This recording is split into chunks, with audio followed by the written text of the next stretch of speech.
All right, we are live as it appears. I had to wait for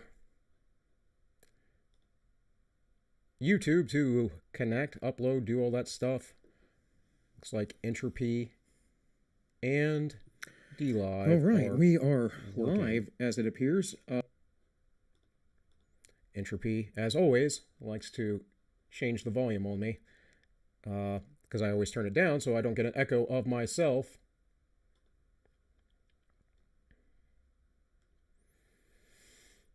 Okay, folks. Well, I know many of you will come in and join after a bit. I want to do kind of a grab bag today. We're going to talk about the law from Bastiat. We're going to watch a little bit more of that video that we watched yesterday of Heaven on Earth, the story of socialism. We're going to read some scripture here in the beginning, and maybe we'll check out a few videos I found interesting in the past week. So we'll see what we get to. I potentially may stream for 2.5 hours or even 3 hours today, but probably not that long. But I will be doing at least 2 hours because I don't have anything that I have to get to that's super pertinent until later, like, cook dinner, that kind of stuff. Let's see here.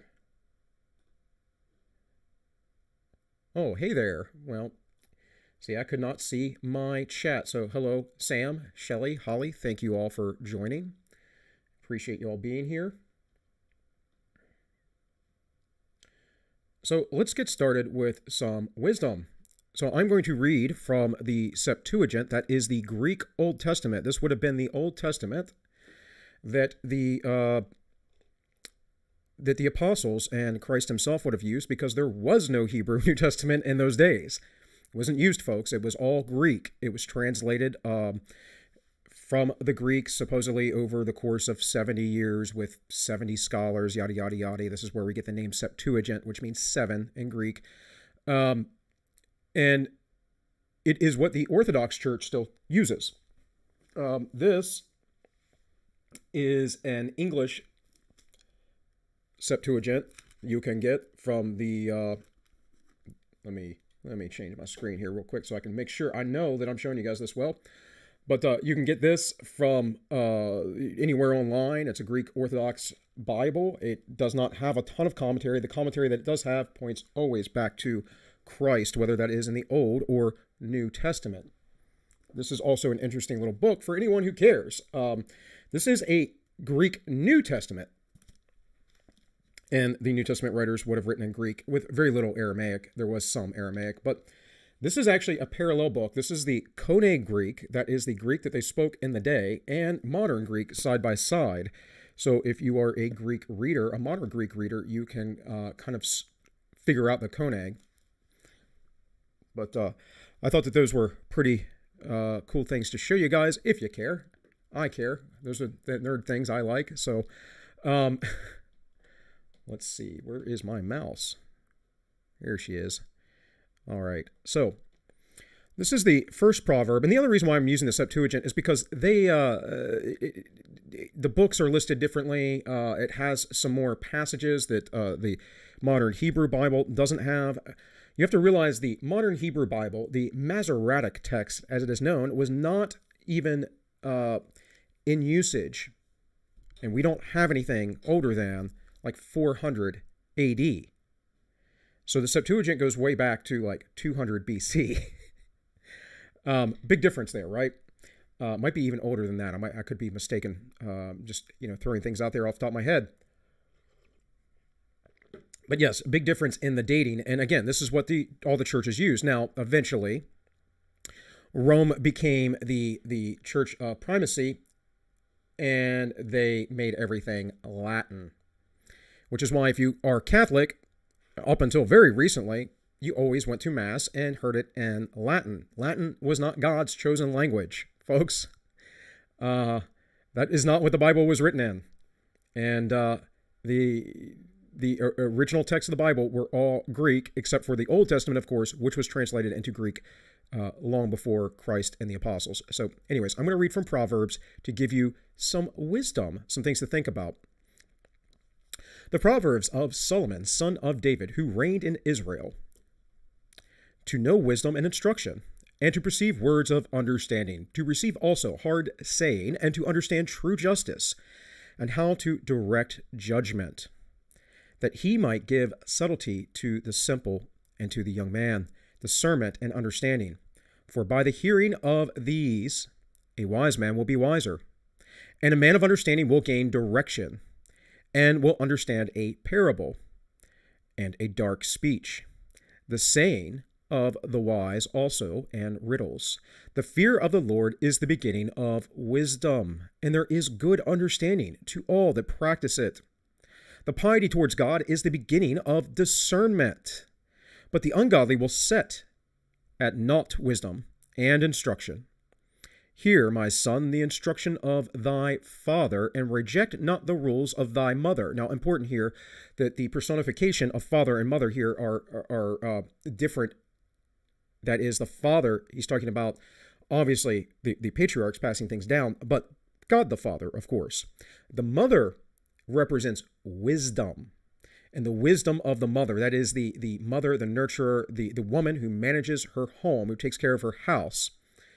You may have heard of, is it Psalm 37? I can't recall.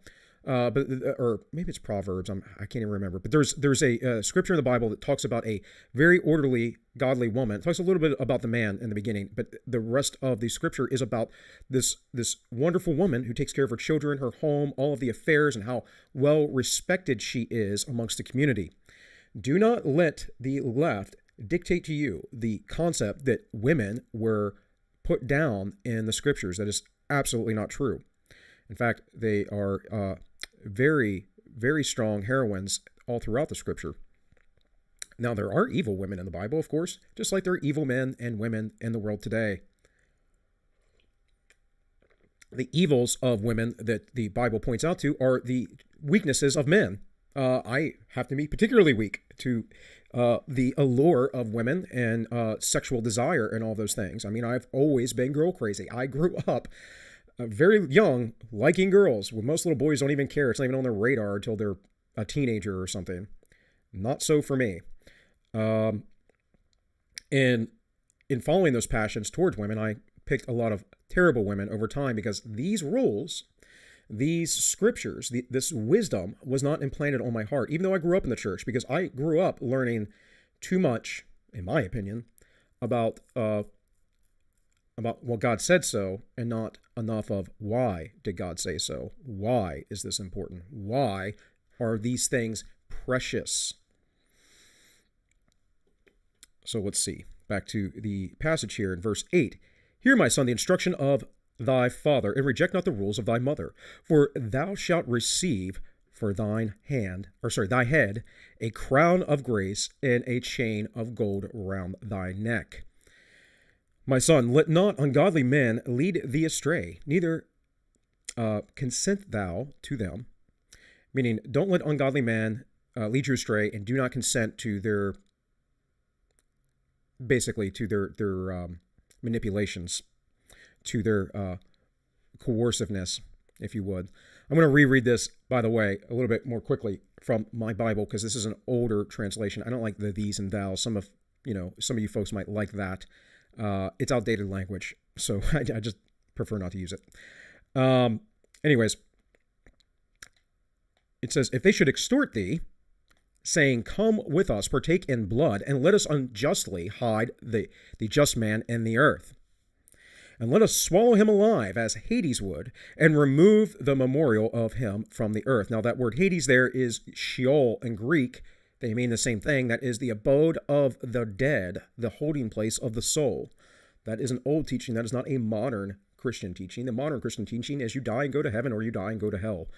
That comes, well, that doesn't really come, but there is a judgment. There are things that are to pass before the eternal rewards are given and punishments, whatever they may be. That is the grander concept of things.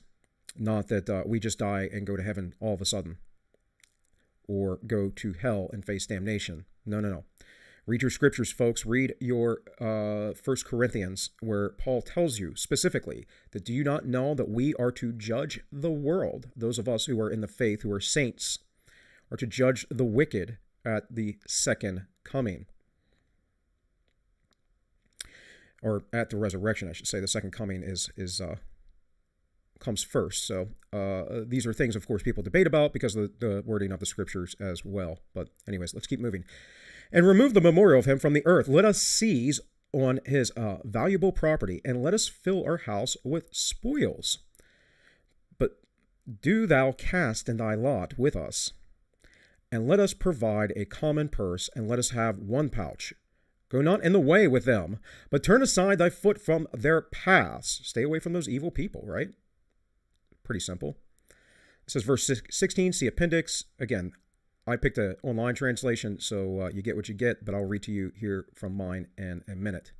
For nets are not without cause spread for birds, for they are concerned in murder stored up evil for themselves, and the overthrow of transgressors is evil. These are the ways of all that perform lawless deeds, for by ungodliness they destroy their own life. Wisdom sings aloud in passages, and in the broad places speaks boldly. And she makes proclamation on the top of the walls. Wisdom, again, notice wisdom is female. And sits by the gates of princes, and at the gates of the city boldly says, so long as the simple cleave to justice, they shall not be ashamed. But the foolish, being lovers of haughtiness, having become ungodly, have hated knowledge, and are become subject to reproof. Now, this is an important thing because those who hate knowledge tend to be those who think that they have all the knowledge. They tend to think that they are the smartest in the world, right? They are the biggest and the brightest brains. They understand more than you, and they understand that they are more advanced, and you're just a simple person. Well, the Bible takes this and it flips that on its head, and it says that you, simple people, cleave to justice. And don't be ashamed of it, because those other people, they'll get what they deserve in the end. Behold, I will bring forth to you the utterance of my breath, and I will instruct you in my speech. 24, verse 24. Since I called, and ye did not hearken, and I spoke at length, and you gave no heed, but yet set at naught my counsel, and disregarded my reproofs. Therefore I will laugh at your destruction. I will rejoice against you when ruin comes upon you. Again, folks, this is this stuff that I'm essentially saying when it comes to like defund the police, or we need to go off and be on our own. Let the world burn itself down if it's going to. There is nothing we can do to stop it. That is fruitless. We need to be concerned about remaining in this world and keeping our tradition, and that there is some sort of remnant when things need to be built back up, or if they build back up. Because, in my beliefs, Christ returns one day, and that might be pretty soon. Yea, when dismay suddenly comes upon you, and your overthrow shall arrive like a tempest, and when tribulation and distress shall come upon you, or when ruin shall come upon you, for it shall be that when ye call upon me, I will not hearken to you. Wicked men shall seek me, but shall not find me. For they hated wisdom, and did not choose the word of the Lord, neither would they attend to my counsels, but deride my reproofs. Therefore shall they eat the fruits of their own way. They shall be filled with their own ungodliness. For because they wronged the simple, they shall be slain, and an inquisition shall ruin the ungodly. But he that hearkens to me shall dwell in confidence, and shall rest securely from all evils. Now, this is, again, Proverbs 1. I'm going to read, hopefully. Is my mic bad, guys? I don't know this unless you tell me.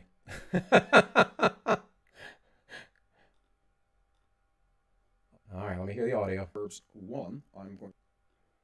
All right, I got you, folks. You gotta let me know if my mic is bad.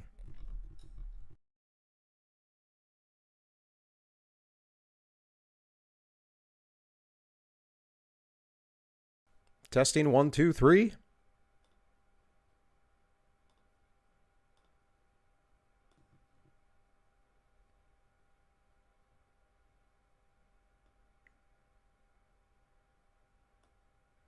Testing 1, 2, 3.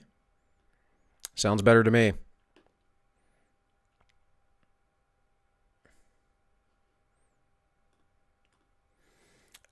Yeah, thanks, Dollhawk, for letting me know, because, guys, I'm not listening to myself. I'm just talking. You got to say something. Again, I think it's because my chest, the way my setup is, my chest is touching the mic cable, and that screws it up or something. I don't know. But hey, bud, if you want to donate, go ahead and donate. I'll buy my cable eventually, a new one. It's probably not just the cable, though. It is probably the actual connection, which means I need to get a whole new mic, because I don't think that these things are interchangeable as far as replacing those connections. So let me read the newer modern translation here. It says close this out. It says the Proverbs of Solomon, the son of David, who reigned in Israel, to know wisdom and instruction, and to understand words of discernment, to receive both subtlety of words and the understanding, and to understand true righteousness and upright judgment, so as to give astuteness to the simple, and both perception and understanding to a young man. Young men, they need leadership. Amazing. It says, for a wise man who hears these things will be wiser, and the man of understanding will gain direction. He will understand both a parable and a hidden saying, both wise words and riddles. For fear of God is the beginning of wisdom, and there is a good understanding in all who practice it. And godliness towards God is the beginning of perception. But the ungodly despise wisdom and instruction, and they really do. It's why they go, "Wee!" all the time, right? We know this. One of the things I might bring up, because I just thought it was funny what he was saying, is Tim Pool covered on his segment this morning, or earlier, about ContraPoints, talking about free speech, because, she got hit up on a free speech thing not too long ago. Of course, this has been covered. I think V talked about it the other week. Several people have talked about it. I don't really care. As far as I know, she's a lefty, tranny, weird person who lives out in Baltimore, and people like her, or him, or whatever it is. What I do know is that lefties aren't very generally principled. Why would you be arguing for left-wing viewpoints, which are against the right, which are essentially not generally proven? Like, most of their beliefs are completely unproven. Most of what they believe is based on faulty pseudoscience, and they completely ignore history, and then they make all these excuses about their own selves and their own nature, and why those things are okay. In any case, I'm not a fan of people like that. I'll watch a lefty if the lefty is genuine. I don't think that is a genuine person. I think that that's a person that is intelligent and wishes to skew the conversation in their favor. So, but this reminds me exactly of that the ungodly, the unwise, won't heed these kind of instructions. Hear, my son, the instruction of your father, and do not reject the laws of your mother. For you will receive a crown of grace on your head, and a gold chain around your neck.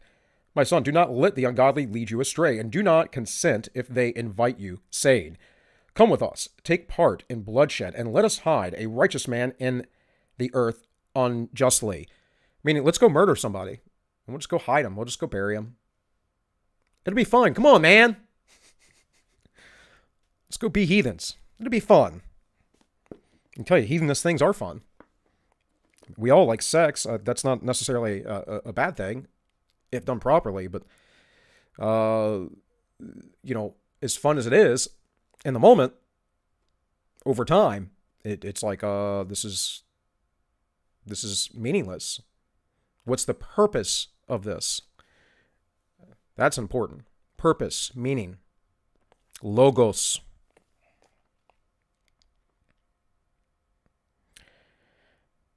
And do not consent. Hold on. Sorry, I lost my place there. Come with us, take part in bloodshed, and let us hide a righteous man in the earth unjustly, and let us swallow him, just as Hades does the living. And let us take away his remembrance from the earth. Let us seize his valuable property. Sounds like a Marxist, right? Coveting thy neighbor's property.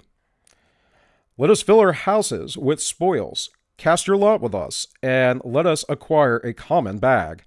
Let there be one purse for us. Do not walk in the way with them. Don't walk with those people, right?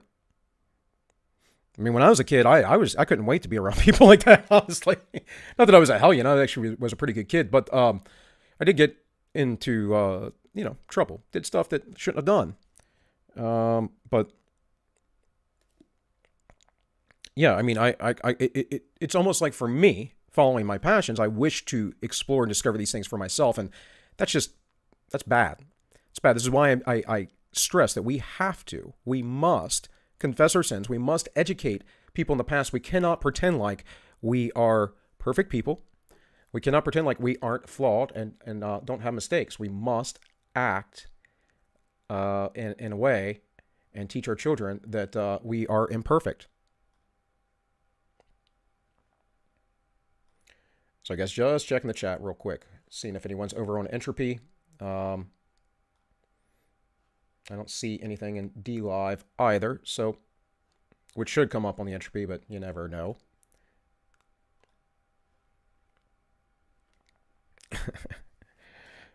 All right. Do not walk with them, but turn away your foot from their paths, for their feet run to evil, and they make haste to shed blood. For nets are not spread before birds for no reason. For those who participate in murder store up evils for themselves, and evil is the destruction of lawless men. These are the ways of all who accomplish lawless things, for they take away their own souls in ungodliness. Very important, Shelley. Yes, I would not be the person I am today. In fact, I believe that I had to be a broken person in order to be where I'm at today. You are absolutely right. Okay, guys. So this goes from verse 20. I got 20 to 35. I'll read this. We'll get into some Bastiat, and we'll watch some of that video that we watched yesterday. Wisdom sings in the streets. She moves boldly in the squares. She preaches on high city walls and sits at the gates of lords. At the gates of the city, she boldly says, so long a time as the simple hold fast to righteousness, they shall not be ashamed. But those without discernment, since they are desirous of arrogance and are become ungodly, they hate perception and are become subjects to reproof. Behold, I shall bring forth you the utterance of my breath, and I shall teach you my words. Since I called, but you did not obey, and spoke at length, but you paid no attention, but made my counsel invalid, and were not persuaded by my reproofs. Consequently, I will laugh at your annihilation. I told you so. I warned you. You didn't listen. What do you do then? God says that he laughs at you. He laughs at you bringing on your own destruction. And will exalt when ruin comes to you. And when confession reaches you unaware, and overthrow comes like a whirlwind, and when tribulation and anguish come to you, and when destruction comes to you, for it shall be when you shall call upon me. I will not listen to you. Evil men will seek me, but will not find me. God will turn you away, folks. Plain and simple. Plain and simple. And people will cry out to him in moments of desperation, and he will say no, because that is justice. See, we have this weird conception today because of the corruption of Christianity that justice means that we have to give everyone everything that they want all the time, right? And that's not true. Hurt feelings, hurt feelings are okay. That is a form of reproof and instruction. For they hate wisdom and choose not to fear the Lord, neither do they wish to follow my counsel, but despise my reproofs. Therefore they shall eat the fruits of their own way. They will be filled with their own ungodliness, and since they wrong the simple, they shall be killed. And a close examination shall destroy the ungodly. But he who obeys me shall dwell in hope, and I shall be at rest without fear from every evil. So again, that was Proverbs 1 from the Septuagint. Let me check a few things real quick, folks. All right. So I said that I would be reading Bastiat. I didn't expect to be doing it 20 some odd minutes in, but hey, is what it is. So Bastiat wrote a book back in the 1850s called The Law. So if you weren't aware, I was talking about this the other day. There was a revolution, the February Revolution of 1848 in France. Now, this was not a Marxian revolution, although it was a socialist one. Marx did print the Communist Manifesto, or had it published, that same month, but it was not translated into French until much later. I believe later that summer or in the spring. So the revolution had already happened. It had nothing to do with Marx. It was pre-Marx, essentially. Not that the Communist Manifesto wasn't available. It was, but it was only available in German, if I'm not mistaken. So by this point, it sort of made its way around. And Bastiat is trying to fight socialism and the government. And he's trying to basically describe what good government is under the principles of classical liberalism, which are based in Christianity.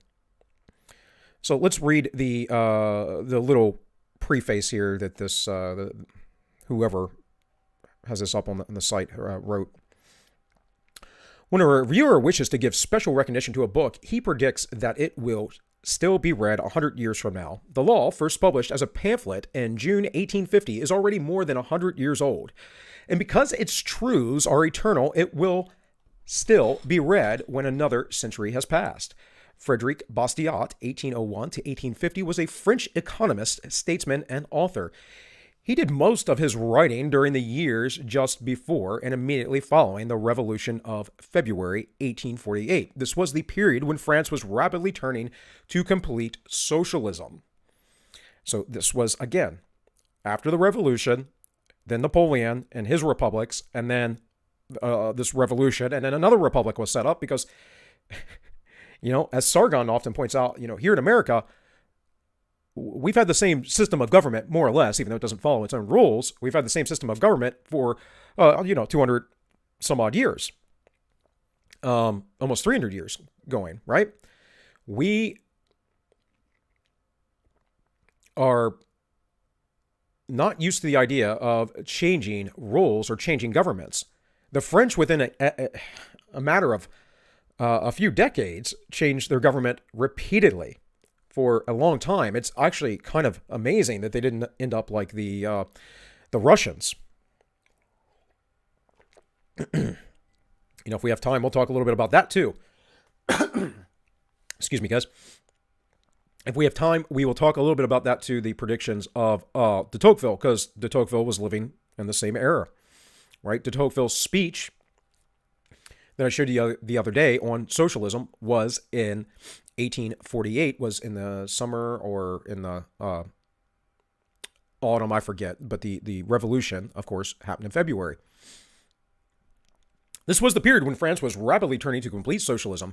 As a deputy to the Legislative Assembly, Mr. Bastiat was studying and exploring each socialist fallacy as it appeared. And he explained how socialism must inevitably denigrate into communism. Yeah, of course it does, which means authoritarianism, folks. But most of his countrymen chose to ignore his logic. The law is here presented against because the same situation exists in America today as in France, 1848. The same socialist communistic ideas and plans that were then adopted in France are now sweeping America. The explanations and arguments have advanced against socialism by Mr. Bastiat are, word for word, equally valid today. His ideas deserve a serious hearing. So, I started off reading Proverbs and the wisdom of God. I talked about ContraPoints there for a little bit, not to go after some other YouTuber or anything. I'm just saying that is a left-wing YouTuber I don't particularly agree with. We can talk about how, they, he, she, it, whatever in the world Natalie wants to go by. We can talk about how she's got great production value. I got crap production value, right? Sitting here in my bedroom. But okay, so she can make a pretty video. Her points are crap. They're always crap. They're over-intellectualized. They don't get to the root cause of things. Bastiat does exactly that, which is why I wish to be reading him today and for you all to be exposed to him, because many of you don't know these things. Many of you aren't readers, and that's okay. I don't read as much as I used to. I read for you all, but I'm not reading like I used to when I was in my 20s and early 30s. It's just the reality of it.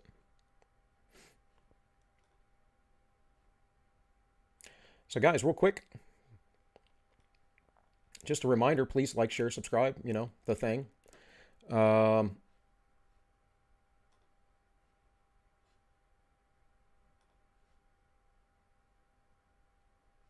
And let's get into it.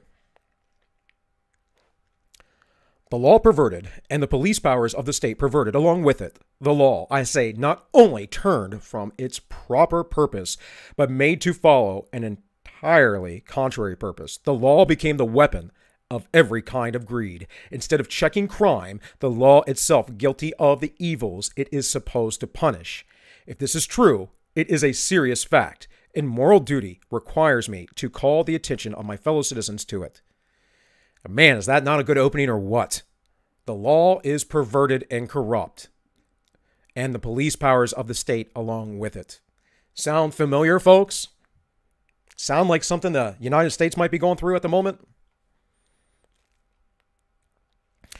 They say history doesn't repeat, but it rhymes, and I have to absolutely disagree with that. History repeats, folks, because human nature is set.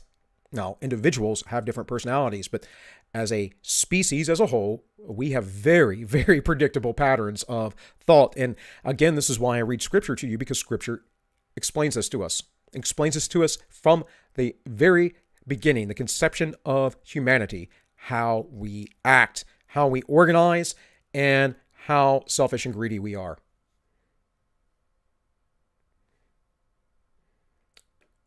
Would you say, Shelley, I wish I had to read? These documents are so intense.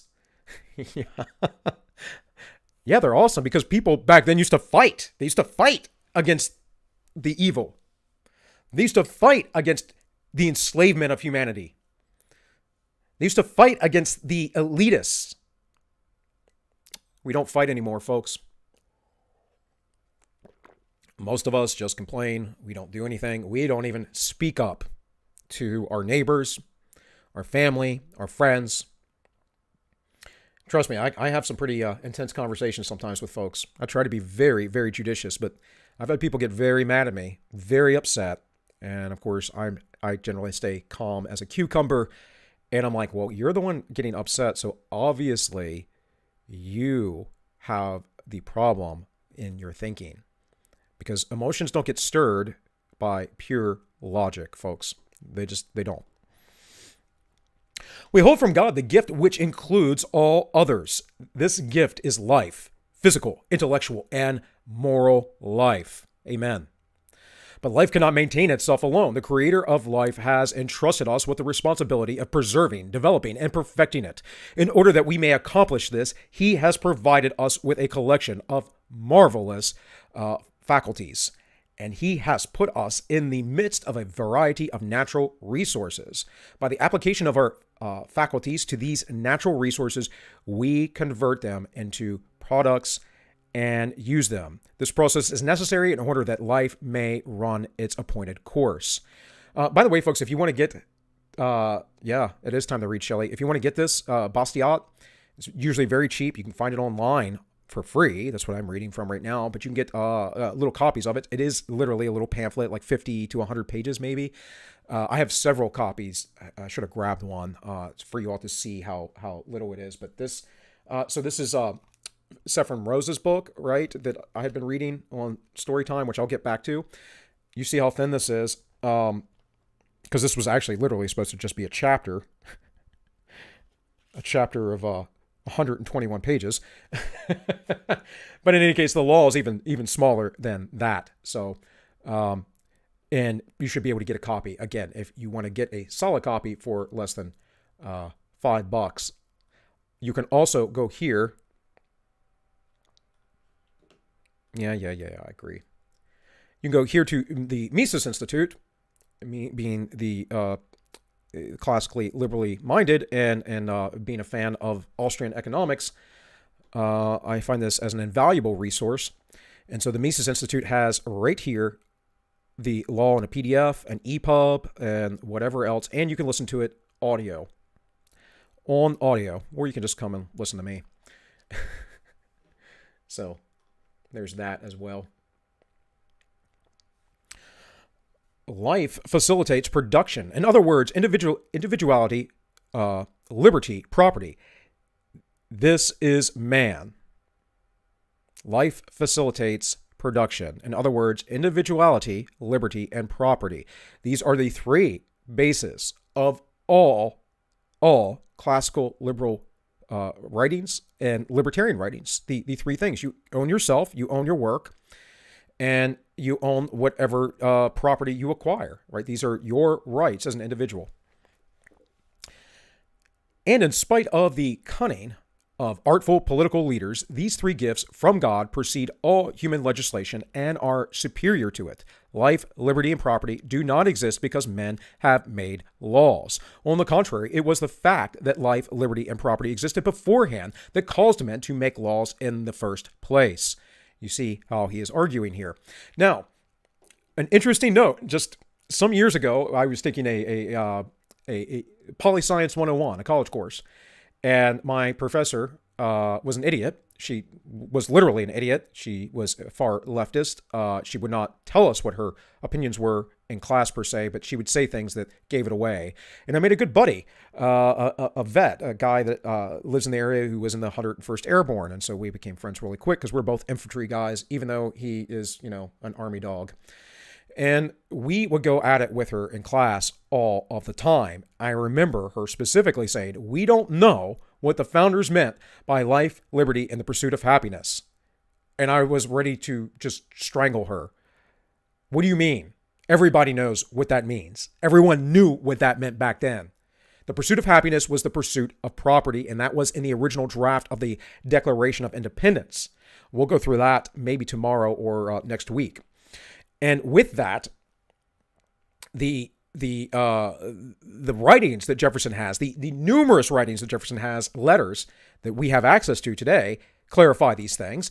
And we have people like Bastiat stating this clearly. Yet this woman was educating young 20-somethings about, history in the world. It's absolutely despicable. That is the same person that I was just talking about from Proverbs 1. Might not be a murderer, but you are leading people astray. I remind you what Christ said about leading astray the little ones. All right. What then is the law? It is the collective organization of individual right to lawful defense.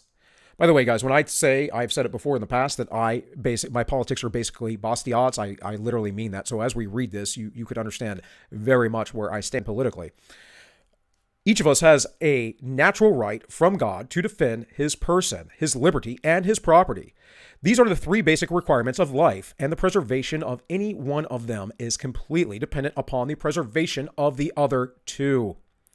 For what are faculties but the extension of our individuality? And what is prosperity but the extension of our faculties? If every person has the right to defend, even by force, his person, his liberty, and his property, then it follows that a group of men have the right to organize and support a common force to protect these rights consistently. And that is the purpose of government. A night watchman, small government, though. Not a big government, because a big government leads to corruption. It leads to evil, and it leads to your enslavement. Thus, the principle of collective right, its reason for existing, its lawfulness, is based on individual right. Again, Bastiat gets it. He understands that there is a balance between the collective and the individual. We need to come back to this logically. There's too much talk on the right about individual. Let me tell you, folks, you need other people. You're not going to survive without other people. We need to work together. Now, are we individuals? Absolutely. Do I want you all to be individualated? Yes. I want you to be yourself authentically, not putting on masks with people. I want you to be honest. I want you to not fear to speak. I want you to be able to express who you are as long as you do not directly infringe on other people's rights. And that is pretty simple, right? But for some reason, we have this false dichotomy that you're all that, but then you can't socialize with anybody else. And that's just not true. Just not true. What are you saying here, Shelley?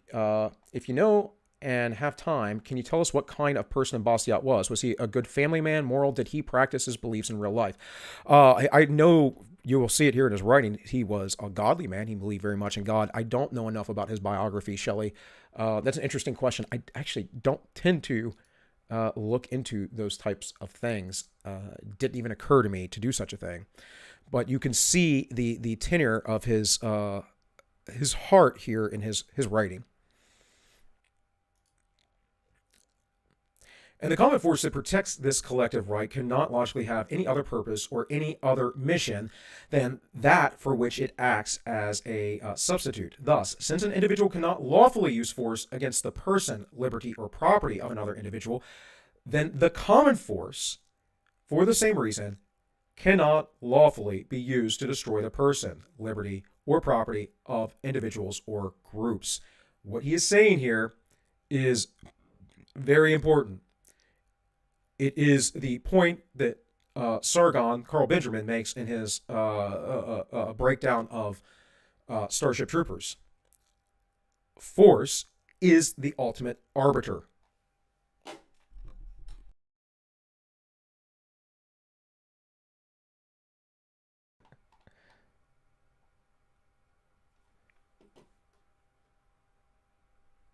The ultimate arbiter.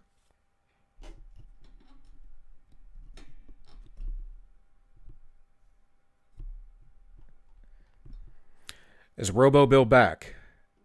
Because apparently I don't have any sound now. The ultimate arbiter.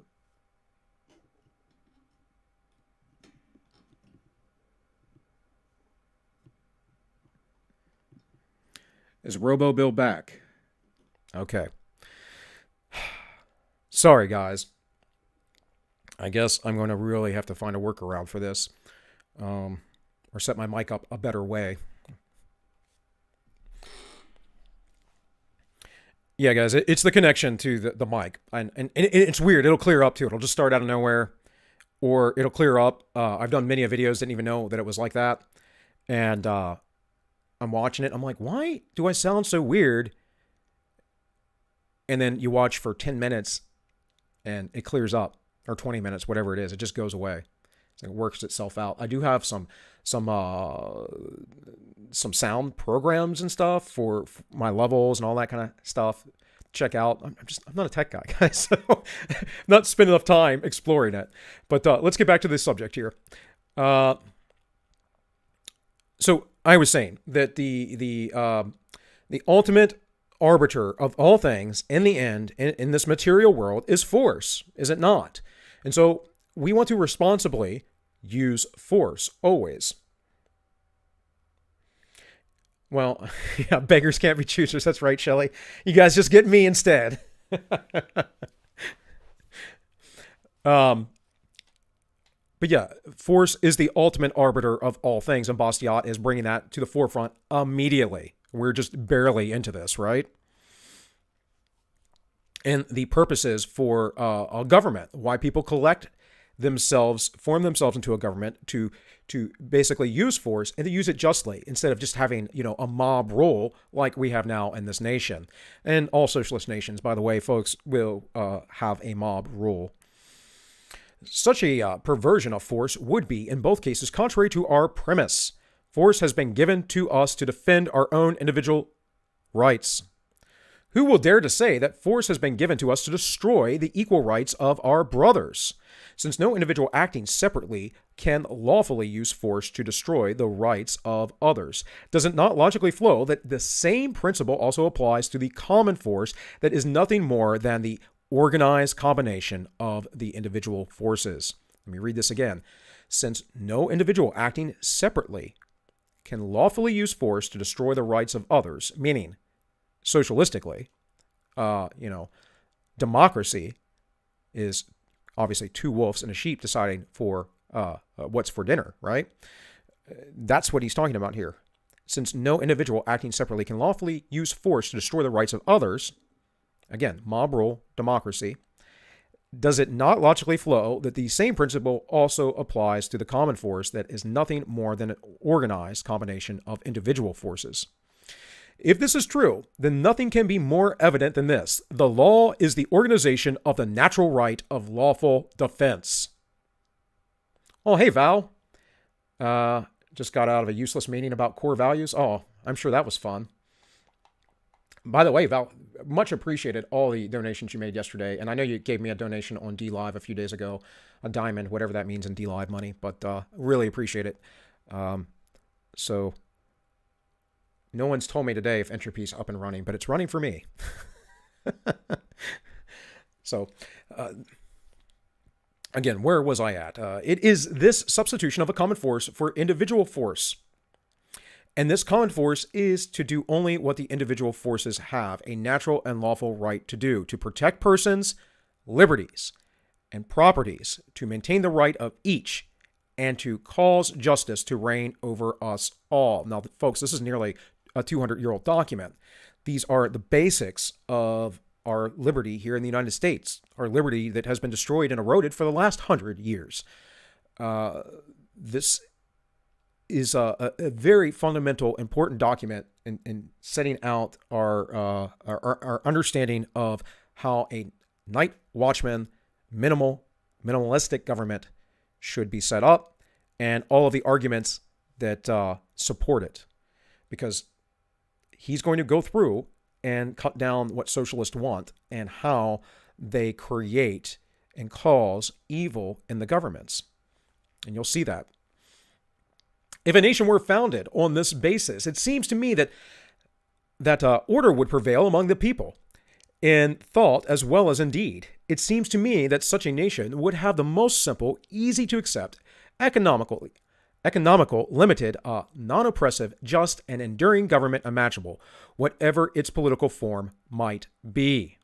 He's saying if we stuck to these principles, these things would happen. Unlike the SJWs who don't stick to any principles, it's all about power because they are deceptive.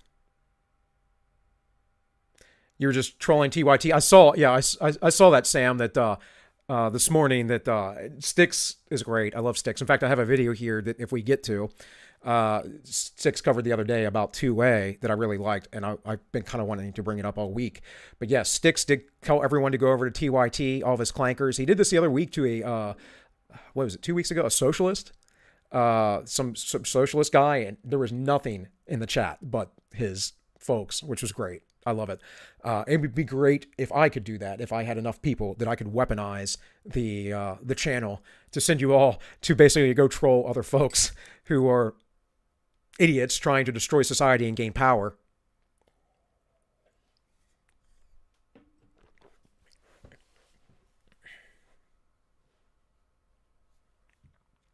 No one would have any argument with government provided that his person was respected, his labor was free, and the fruits of his labor were protected against all unjust attack. Yeah, I would probably love government then too.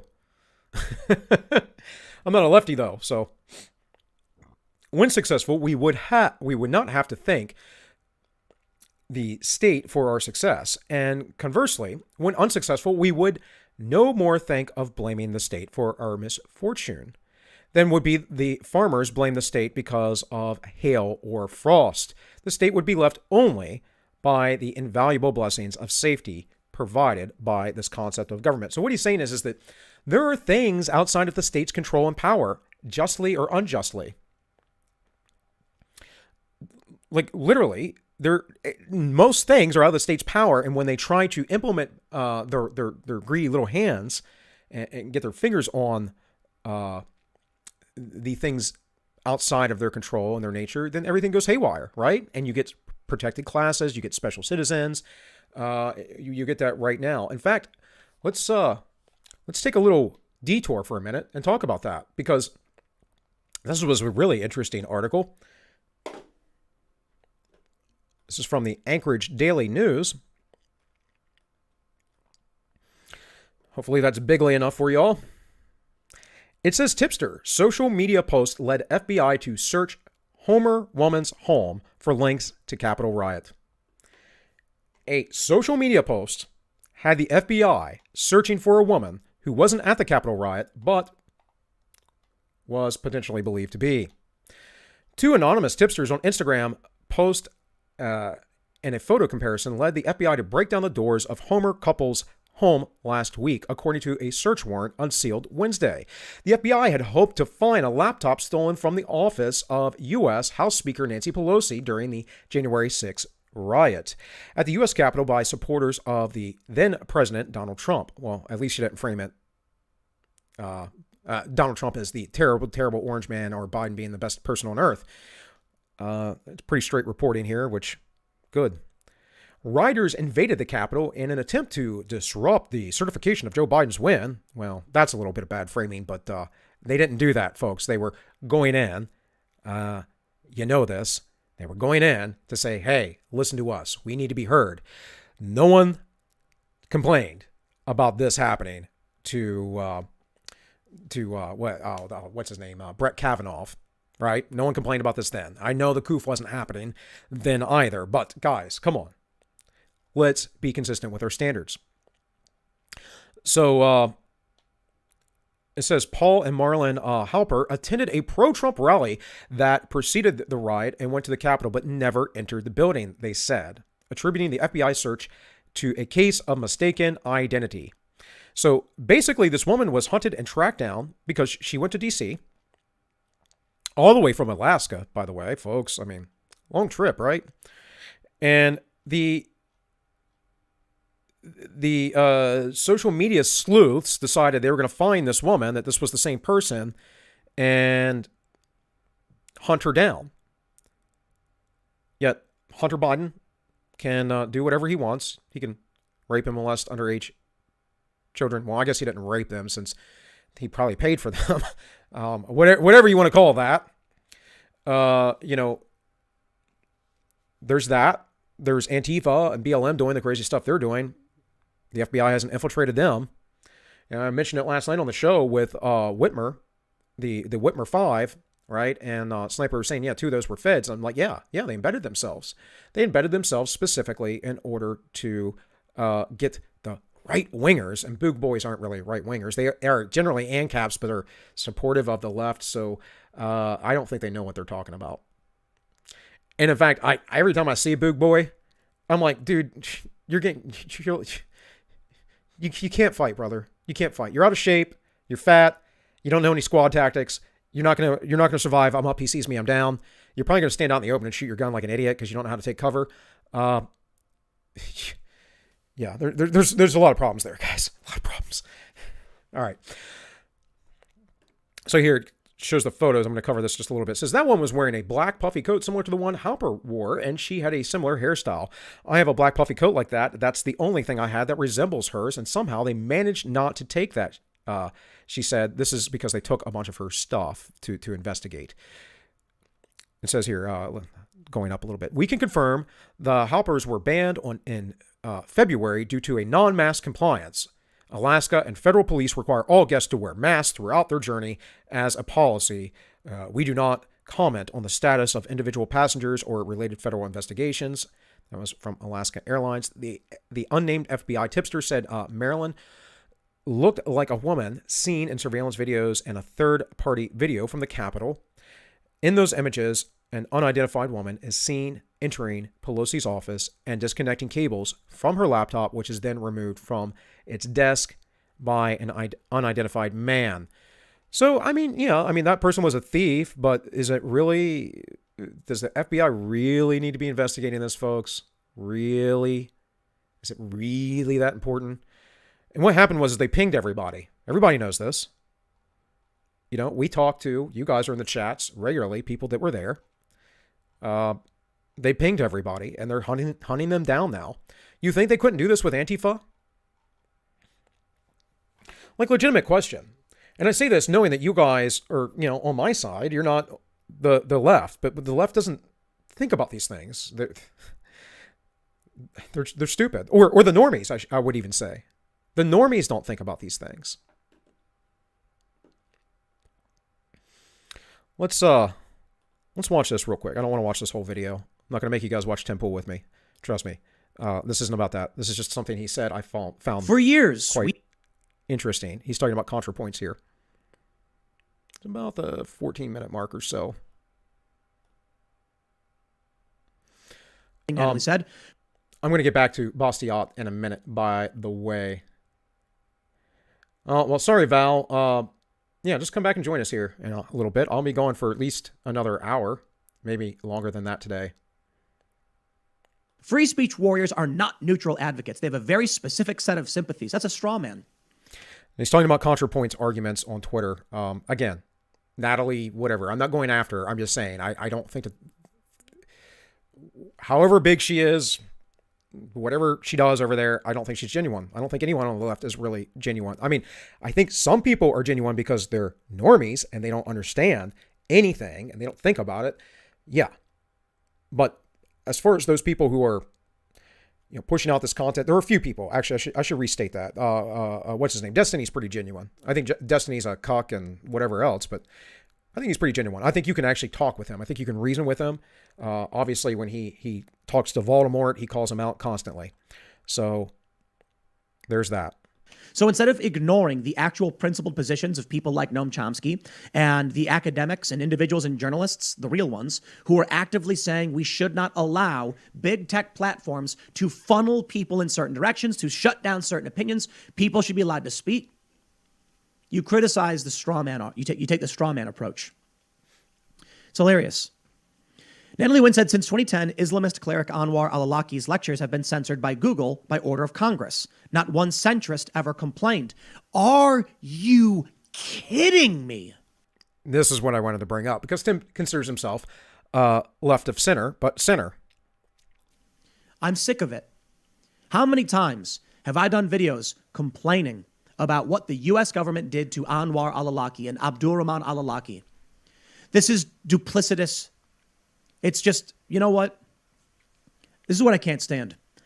Because people like us of principle are willing to defend the free speech of hypocrites, liars, and sophists, we lose. Because they will not defend free speech when it's the free speech of people of they don't like or their political rivals, and we will.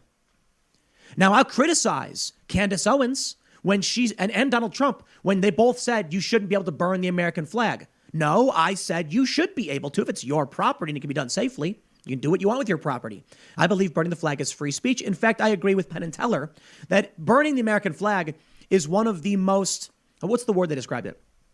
It is the epitome, the perfect exemplification of free speech. The fact that you can burn the flag, which represents the free speech, the burning of that flag truly represents the freedom that the flag represents itself. I personally will never burn an American flag. I will fold it properly. I will treat it properly. Will never touch the ground because I think this country is fantastic.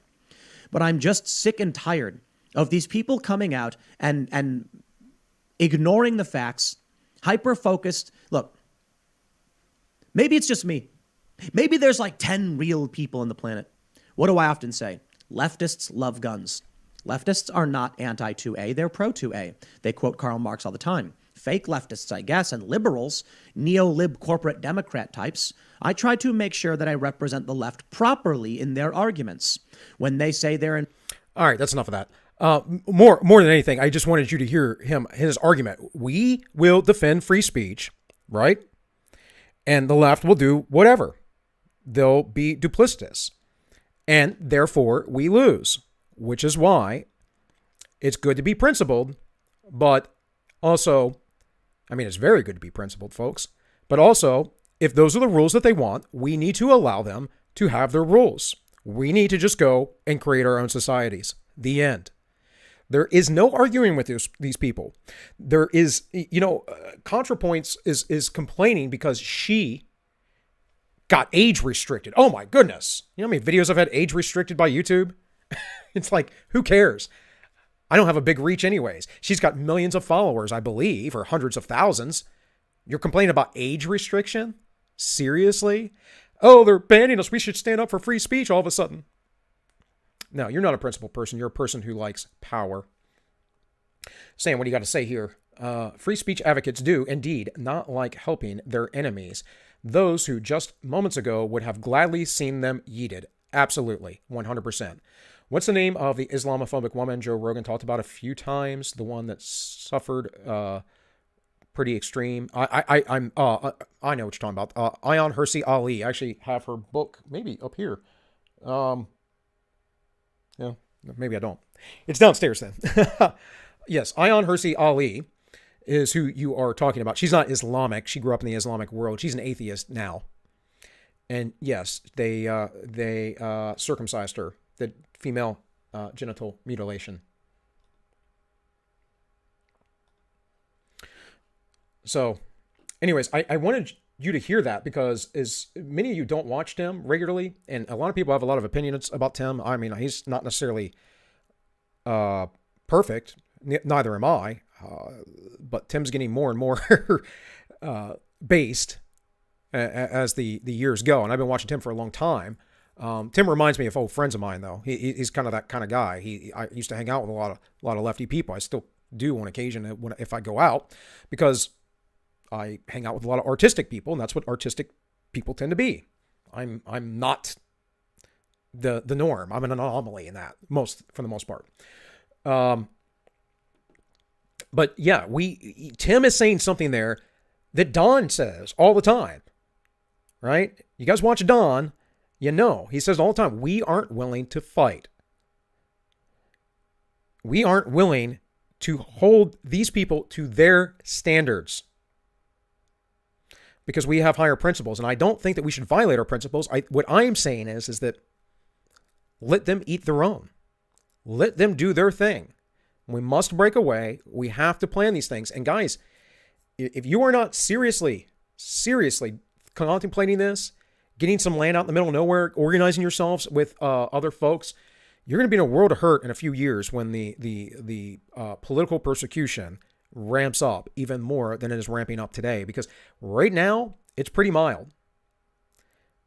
And in another administration, 2024, if we don't get a Republican in, it's going to be even worse. And if we get a Republican in, it might just stay the same. Because if it's an establishment type, it's not going to be much different. And we saw that with the insurrection. We saw the Congress and the Senate together immediately, and all of the Republicans cuck out and act like this thing was so horrible. They're so detached from reality. They are liars. They are all about their establishment power. The end. There are a few good people in there who shake things up. But for the most part, it's just not how it goes. And like I said, folks, I know people that are DC insider types. It's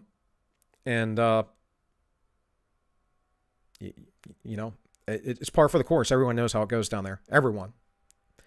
All the contractors, all of the nonprofits, all of the political orgs, whatever there is down there, they know how it works. But for some reason, the rest of the country They haven't figured it out yet. Haven't figured it out yet. Holly says, it's why I'm trying to start a YouTube channel and something online, getting the hell out of Dodge. Yeah, Holly. Yeah, and if you guys don't know, Holly does make content. And I know you made a video a little bit a while ago, Holly, about Red Skull and Jordan Peterson. You haven't been super on my radar, but I am subscribed to your channel. So I should go over there and check it out more often. In fact, I'll do you a solid. Well, you can put it in the chat, I guess. But I would say I can look it up real quick.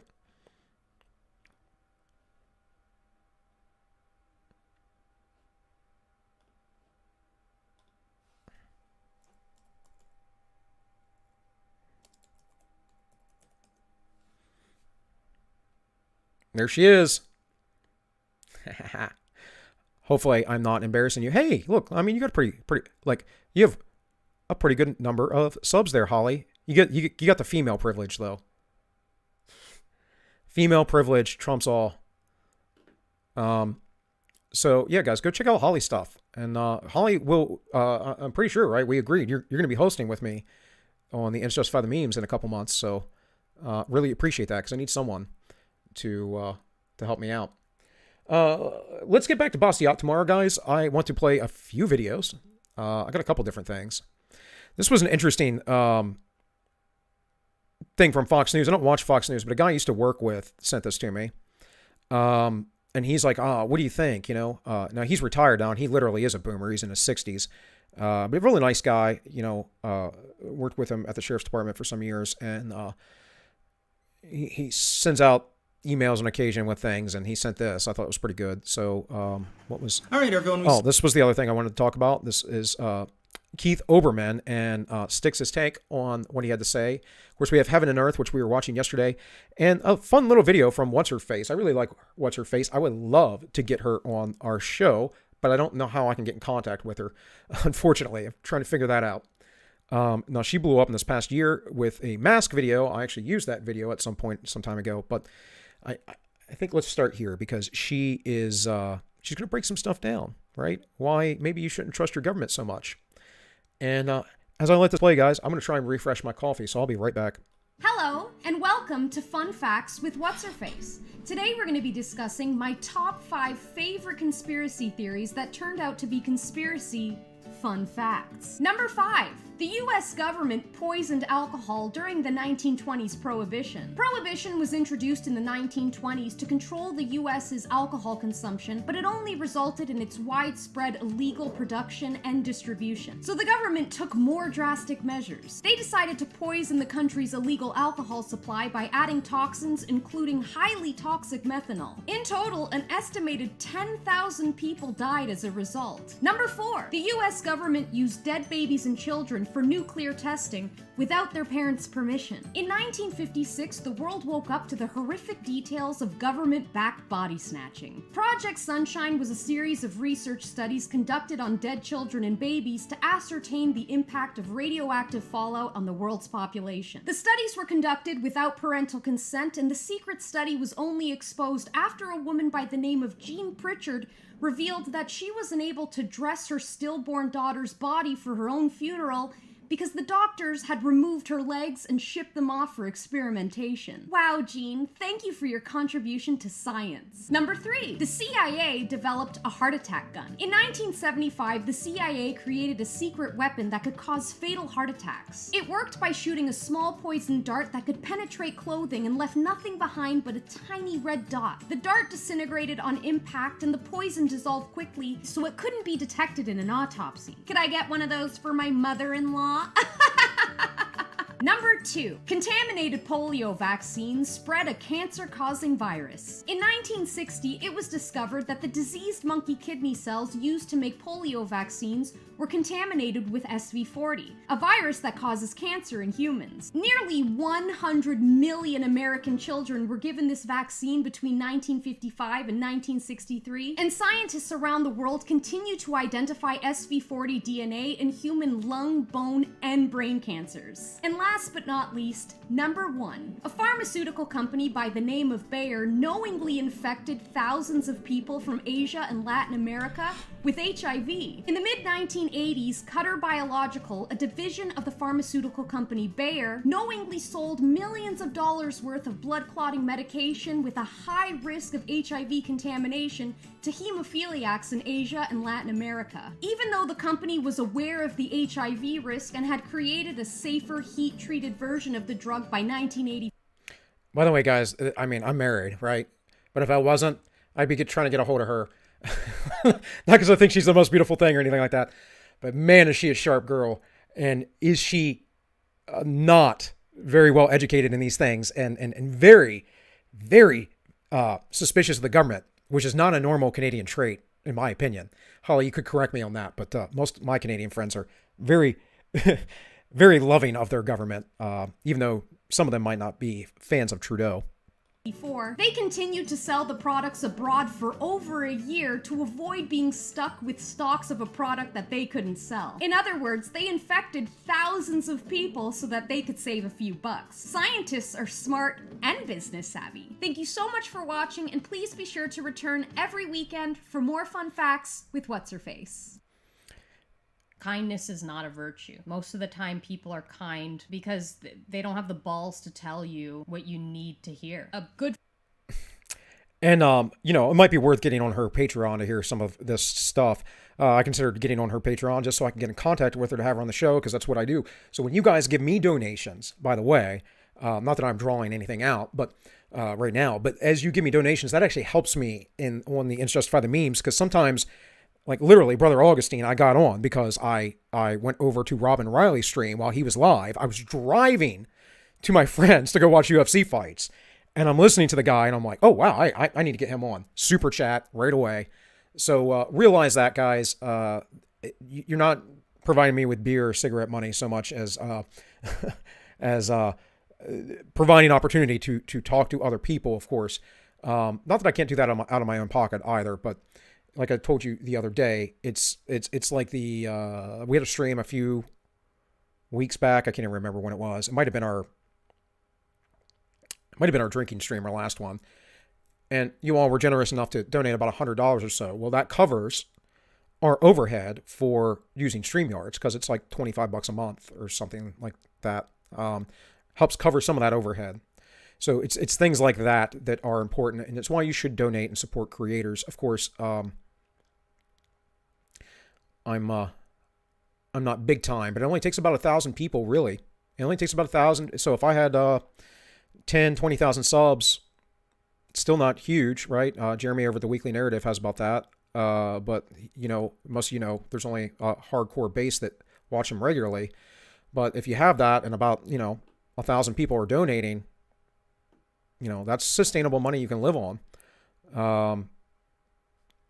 So not necessarily trying to make this a career. I like Holly said, she started her channel. I actually started doing this because I want to speak and I want to organize people. I want to provide perspective that I don't think is being brought to the YouTubes, right? To the internet worlds. Sometimes I think, there are a lot of people who talk about Christianity. There are a lot of people that talk about politics. There's some people that intermix the two, but they're not in this sphere of education that I've had. I'm autodidactic, so it's self-education, but still, this education I've had over the years of why these things fit together. And for me, Peterson gets close to that. In fact, it was Peterson that kind of really, I already knew most of everything he had already said or he spoke, but he really helped me organize it for me. I say Bobby's perspective, he does a really good job, I think, generally. He tends to focus more on vegans, though. I'm not doing that myself, right? But there's just not a lot of people I see that are even Lauren Chen, Roaming Millennial, right? I know her. She's a sweetheart. She made videos for a very long time, very logical. People like to watch her because she's very pretty. And she's very articulate, very sharp. Yet she forever didn't talk about her faith. And then she finally said, look, I'm a Christian, blah, blah, blah, blah. She never makes it part of her content, though. Not from what I can tell. And I don't watch her regularly, really anymore. But, you know, I used to be a patron of hers. I used to watch her a lot, and I used to talk with her a lot. Met her in person. You know, how many people are out there talking about God and how these principles apply to our government and the things that are going on now? And then how many people are talking about the realities of get out of Dodge? Now, Tim Pool tells people to get out of the cities. But it's beyond that. Not everyone can just get out of the city either. We have to create a society. We have to create an environment. So let me read some chat real quick, and I'll play this video for you guys. So we have Crowder, Molyneux, Southern, Lindsay, Shepherd, just the school board, but still. There's a good few prominent base Canadians. Well, that's true. Crowder is American, though. I know he grew up in Canada. Molyneux, I have my issues with Molyneux. He's not the worst, don't get me wrong. I used to not like how he bullied a lot of his callers, though. He used to do that a lot, and don't like that. Yeah, you're right. Lauren Southern, she would actually, over What's-Her-Face, would be my preference for wives, because she's a very lovely lady. But, you know, I missed that. Had to go marry this other white bread. There's a joke I tell to my wife all the time that I always thought I was going to, because I used to always date, not always, but often would date Latin girls or girls of just a darker complexion generally. So sometimes, like I dated a girl a long time ago briefly that was Pakistani. So beautiful girl, crazy as all hell. But yeah, so I always tell my wife, I was like, yeah, I always thought, I'm always so shocked that I married white bread, because my wife is a very, very white girl. Very German. Hey, I was driving and accidentally sent a donation to the other channel, so get with Tank about that. Well, dude, I'll just split it with him. It's not a big deal. We haven't even cashed anything out, in as long as we've been doing this. We don't make a lot of donation money, though, either. We just don't have enough viewership. And, you guys watching me today are my hardcore viewers, right? For a while, Shelly can tell you. She's still in the chat. A lot of times it was just me and Shelly when I was doing premieres. So, but yeah, man. I'm not trying to beg for y'all for your money either. I'm just telling you, this is what it gets used for, or will get used for. And I am going to need help, to some degree. Going to need some diaper money and whatever else here in the future.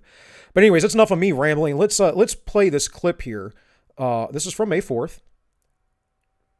Yeah, Shelly's here. That's right. So this is just the other day. Now, this is interesting because I don't really know this commentator, but it's a 10-minute take. It's on Fox News. It's pretty based. And my buddy, who I've talked to in a long time, like I said, I haven't worked at the sheriff's department for, 4 years now, and he retired a couple years before I left. But my buddy emailed me, and he's like, he probably emailed a bunch of people. He's like, well, what do you think? What do you think's going on in this country? And I feel like being like, well, here's Don's channel. Here's my channel. here's somebody else. Here's this and that. Maybe you should be watching these people because this is what's going on. I want you to meet Bakr Ali. He's a new immigrant from Iraq. I fought with him against Al-Qaeda in Iraq, shoulder to shoulder. We walked the streets of Samarra together, planned raids together, and he saved American lives. He is and will always be my brother. He now lives in Houston, where he's been the top salesman at an Acura dealership for months running. Now he's in the home building business. Smart guy, with all those liberals fleeing to Texas. He's a Muslim, and he and his beautiful family love America. You should hear them gush about it, proudly, in English. He earned his pathway to America. After 3 years of fighting the State Department bureaucracy, he earned a visa to this country, and he's made good on it, proud and free. But when Joe Biden and the Democrats talk about refugees, they're not talking about Bakr. They want different Americans. Which brings me to this. Each year, the White House notifies Congress of the maximum number of refugees the executive branch plans to allow into our country in the coming year. This number is known as the Refugee Ceiling. Because there is no glass ceiling the left doesn't want to shatter, right? Why not crash that one as well? Well, yesterday, the people in charge at the White House, whoever that is, announced they would raise the refugee ceiling for next year to the highest level in American history, the highest ever, to a goal of 125,000 authorized refugees next year.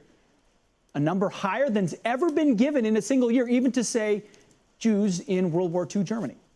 For reference, that number, 125,000, equals the population of, say, Fargo, North Dakota, or Wilmington, North Carolina. No big deal, right? Well, by the way, this 125,000 refugees is on top of the hundreds of thousands of illegals flooding our southern border. Totally different head counts. Add them together, and now you're talking the size of Miami, Minneapolis, or Atlanta every year. Today, now, let me explain this to you real quick, guys. 125,000 people isn't a lot, but that is a number that is more than, I think, the adjacent county in Maryland, Washington County, where I used to live and grew up. And I think that's the entire population of the county. The city, Hagerstown, the county seat, is about 50,000, 55, 60,000 people. Now, there are a lot of little surrounding areas. Most of the people live in that area. That gets up toward the 100,000 number. But that's not a lot of people as far as refugees go, but it's still the biggest number that we've done before. And what he's going to get into here, what he's going to show is, who they're trying to get in. Now, some people think this is replacement. Perhaps. I don't think it's that at all, because I read these things and I think that they don't care to replace white people or anything like that, whether that's happening or not. What is going on is they're trying to get people out of the southern hemisphere, because the plans from the UN are to get everyone into cities, to urbanize everything.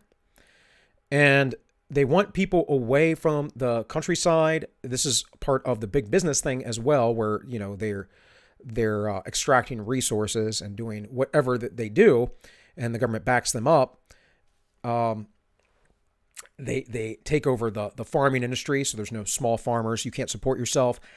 And they take over, obviously, forestry, all those things. What happens is, as they take over the land, you won't have access to that. And so if you do not worship them, if you do not go along with the party line, if you do not agree with their system, if you are a dissenter, they just cut you off. Can't do it for yourself.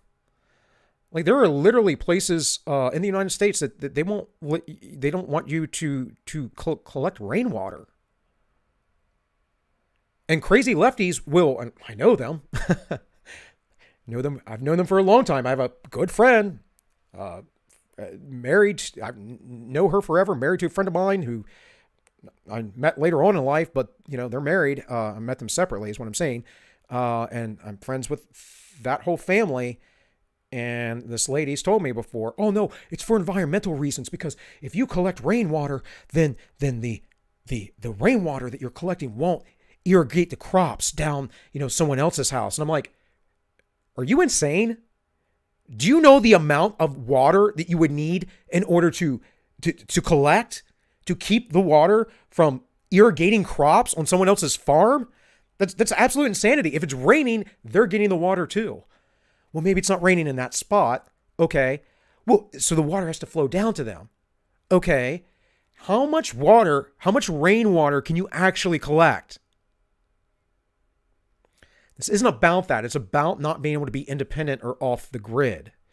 And the same with this refugee crisis, or whatever you want to call it, this immigration thing here in the United States. It's not about replacement rates.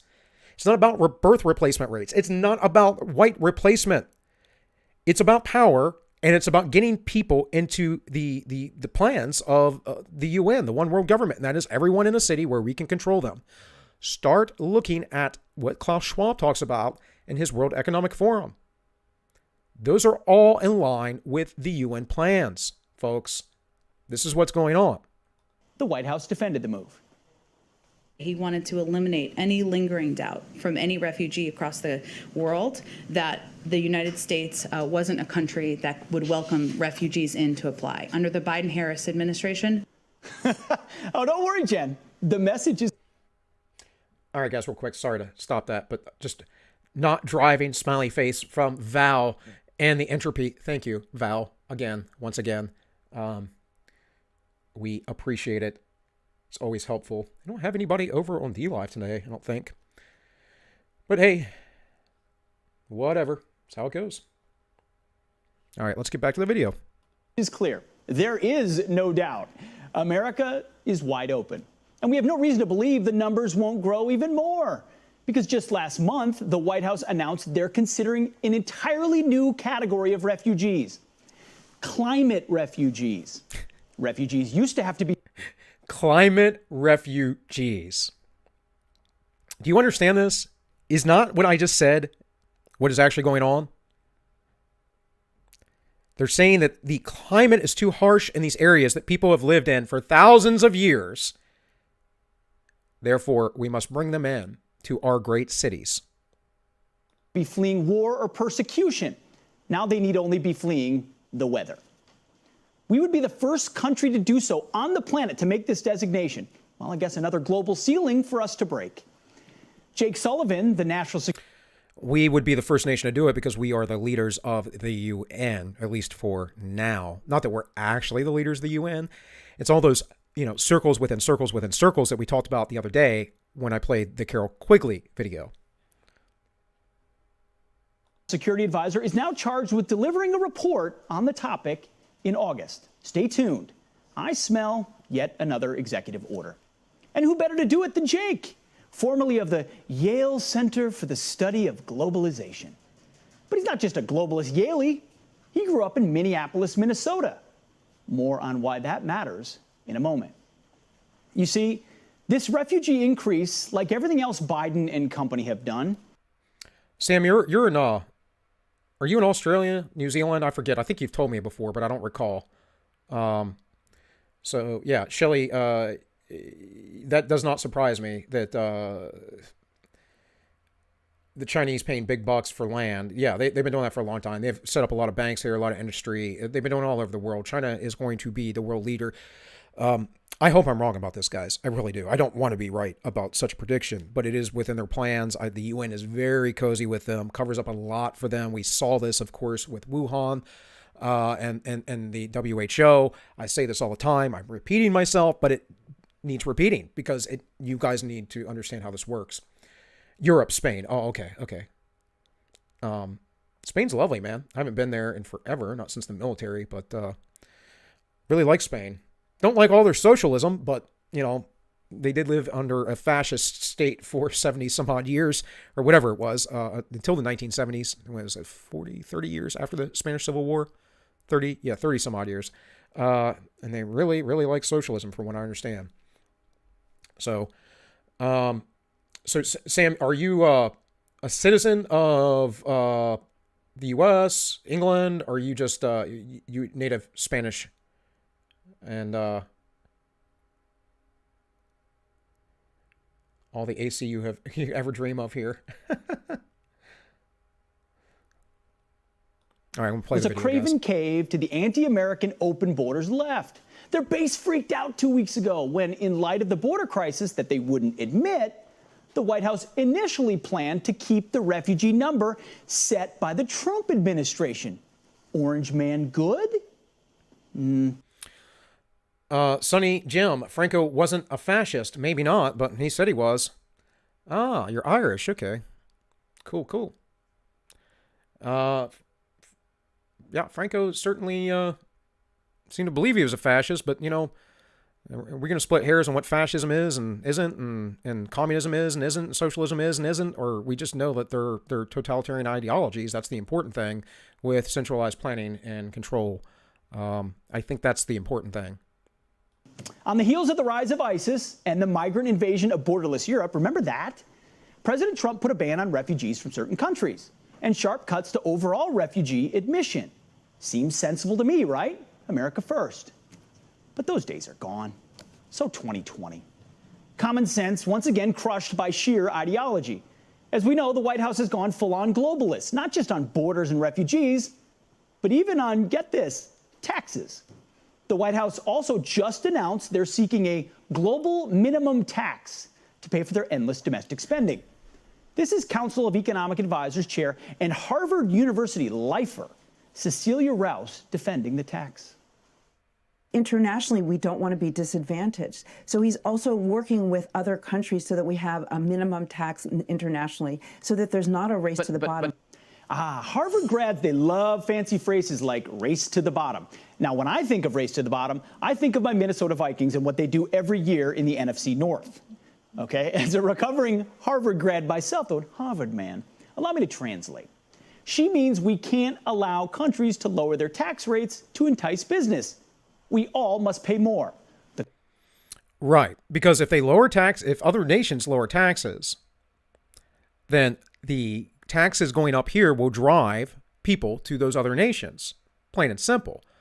So this, again, is centralized planning. It's this fascistic, communistic, whatever you want to call it, control of our businesses and our governments, and it's antithetical to anything the United States was founded on. But it is completely what we've been doing since FDR. Sonny says he was playing off Hitler to keep Spain out of the war, and he was pro-monarch. But sure. Okay, well, yeah. But dude, what were his policies? How did he enact them? I say China's a fascist nation too.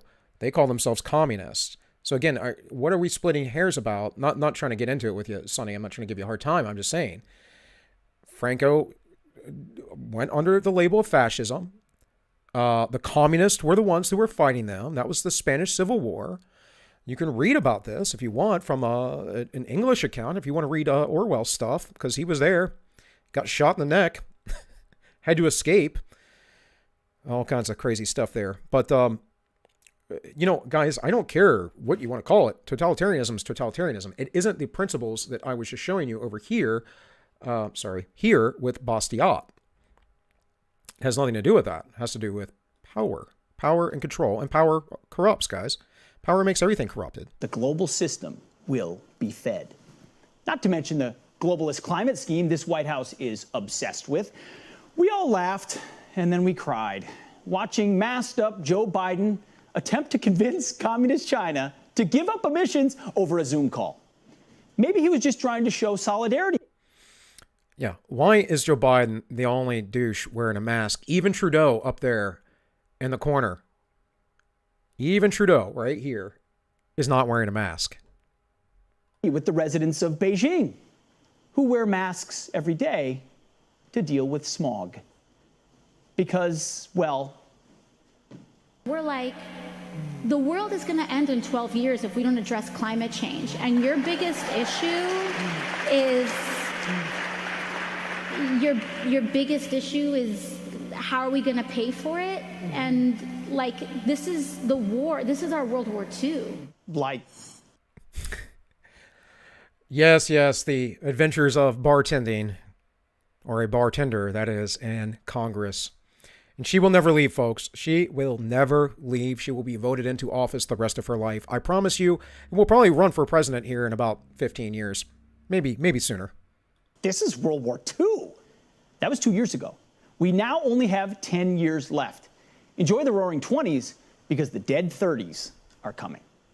Speaking of Biden advisors, that brings me back to Minneapolis. What does unchecked illegal immigration and massive waves of refugees look like without assimilation? It looks like this. Globalist Joe, that's Ilhan Omar. Global Joe, just like Jake Sullivan, loves Ilhan Omar, which underscores why his refugee move yesterday is so dangerous. Ilhan Omar was a refugee. She came to America as a young girl, fleeing the civil war in Somalia. Following 4 years in a refugee camp in Kenya, she was granted asylum to the United States, eventually settling in Minneapolis. She graduated high school there, attended college in North Dakota, and secured a prestigious policy fellowship at the University of Minnesota. A few years later, she was elected to the State House and then to Congress. Congresswoman Omar has chosen to return American goodwill with grievance, not gratitude. You've heard her. She views her time in Somalia as blissful while criticizing the United States as racist, oppressive, and torturous. That's a direct quote. Unlike my good friend Bakr Ali, Ilhan Omar did not choose America. America chose her from the squalor of a refugee camp in Kenya. We opened our doors and welcomed her. The state of Minnesota housed her, educated her, empowered her, enriched her, elevated her, and then elected her. All so she could make a living out of condemning America. Now she is setting the terms of U.S. refugee policy. Inside the halls of 1600 Pennsylvania Avenue, she is the authority. And she wants more refugees just like her. Moments ago, I mentioned the word assimilation.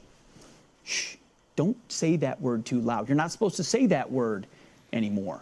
You may have missed it, but when the news came out last week that the Department of Homeland Security was banning use of the words like illegal and alien for ICE and the CBP, they also included ending the use of the word assimilation.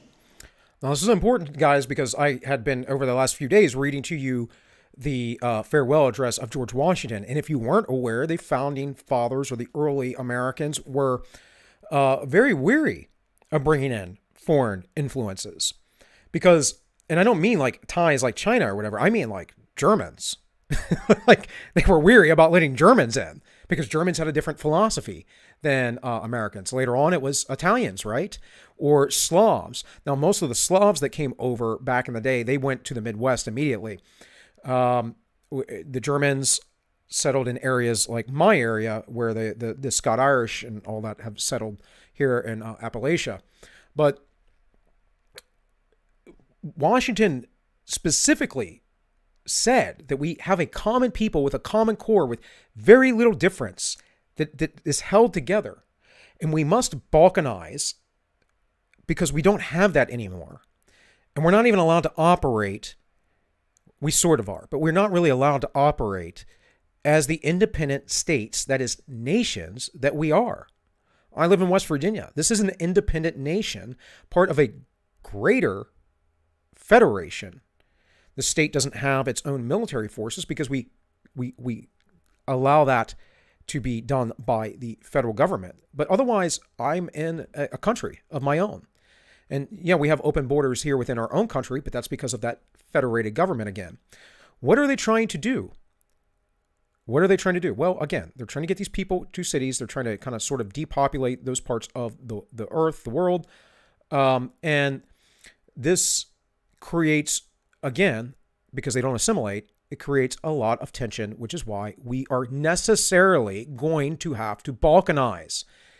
This is a reflection of what's going on in France right now and the things that have been going on there for a long time. But where the French have gone so far left that in toward the environmental cause and the refugees and all this other stuff, that the former generals of their military are saying, you are about to bring about a civil war. France is a much smaller nation than the United States, obviously. So it's likely to happen. And we've seen a lot of issues in other nations as well, like England, for instance, where the refugee population there are conducting grooming gangs, random murders in the streets, all kinds of crazy, horrible things. And the English, who have lived there for thousands of years, their ancestors have lived there for thousands of years, are being pushed out. Their culture is being pushed out, and Sharia law is being taught. What is this evil idea of assimilation? The left says it's xenophobic, but of course it's not. It's essential. New immigrants must seek to assimilate and pledge allegiance to the United States of America. Assimilation and allegiance if you want a nation. Without those ingredients, we melt down in our melting pot and destroy what holds us together. Okay, melting pot, by the way, folks, is a term that comes from a play that was a play meant to subvert American history. And I can't remember, maybe the name of the play was The Melting Pot. I forget. I can't recall quite off the top of my head. But the whole point of it was to say that we are a diverse nation and yada, yada, yada. And it just really isn't necessarily true. We weren't. When people start talking about, well, what about all the immigrants we let in? Okay, well, understood. We let immigrants in. You notice all those immigrants back in those days coming into, to New York City, into the harbor, and seeing the Statue of Liberty, going over to Ellis Island and all that stuff. Do you not realize that those people were all Europeans? Every single one of them was a European. These weren't people who were Muslim or, Hispanic necessarily. We've always had some migrant cross travel in the United States with workers, but they were a completely different people from the English that settled here, but close enough because they believed in God and all these other things. It's also, though, I would say directly why our nation went more socialistic, because we let these other people in. You have to understand that the Slavs themselves were essentially the greatest and best source of slave labor for centuries. They were highly prized as slaves. And it's where we get our English word, slave. And so when they went from slavedom to serfdom, and then finally to communism, it sort of makes sense because they were already adapted to that for thousands of years, hundreds of years at least. And those people bring those kind of mindsets over here. Now, some people do love the liberty and the freedom. I have a lot of former Eastern Soviet bloc friends because I've done Russian martial arts for, 15 years now. So, most of them are very liberty-minded people. But just saying, guys, realize that even those people who were other Europeans, they changed the direction of America. Our tribes, our skin color, our sexual preferences, and our religious denominations are not what make us Americans. Our God-given freedoms, equally applied laws, and common English language do. If we don't share values, share civics, and share language, we soon become balkanized and feckless Europe. Now that I think about it, that might be what the left actually has in mind. Waves of refugees with no duty to assimilate, and worse, nothing to assimilate to. Why would you want to assimilate to a country that is systemically racist? If America is evil and assimilation is evil, then our future is inevitably anti-American, government-dependent, and non-English speaking. And if you don't think that means Democrat votes, then I have a bridge to sell you in Mogadishu. What does this all look like? Well, just 5 years ago, I hit the streets of Minneapolis, Minnesota for Fox and Friends, a neighborhood dubbed Little Mogadishu with a majority Somali Muslim population. This is what we found. The Islamic schools here in Minnesota, they teach Sharia law. Yeah, Sharia law. And what do they teach? Also American law, the U.S. Constitution?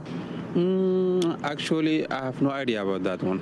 We're here with Fox News just doing a story about the Riverside area. No English? Any at all?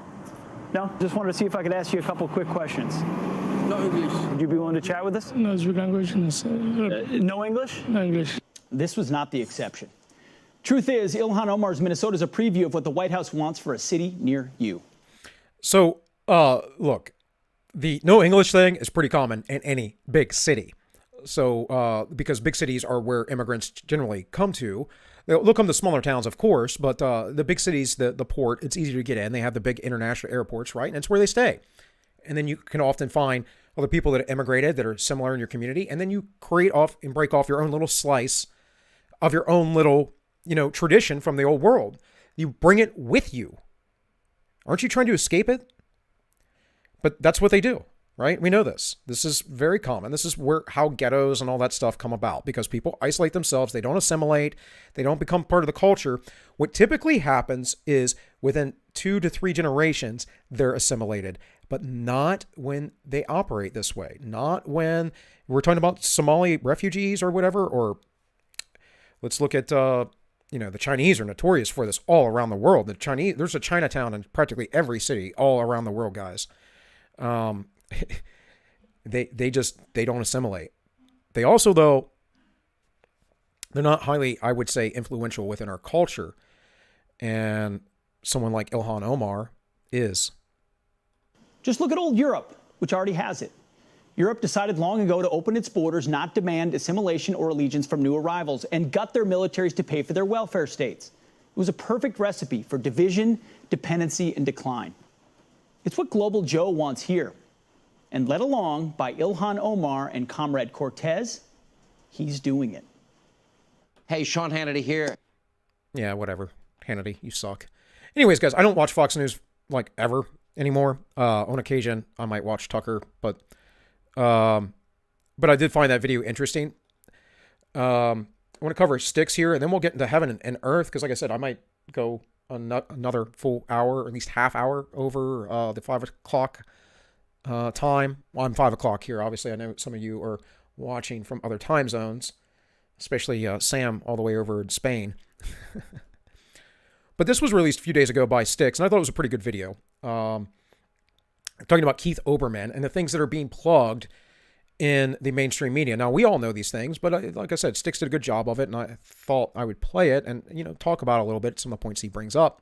Start off today with me trying to induce you to cringe. Now, most of you understand the Second Amendment. I'm assuming that a plurality of you own firearms and sort of get it, the historical backdrop of the Second. So I'm going to try to make you cringe as much as possible. And you see how much you can follow along on this thread link in the description. It's a Keith Olbermann status, so keep that in mind. You know that it's going to be at least a 5 or a 6 out of 10 on the stupid scale.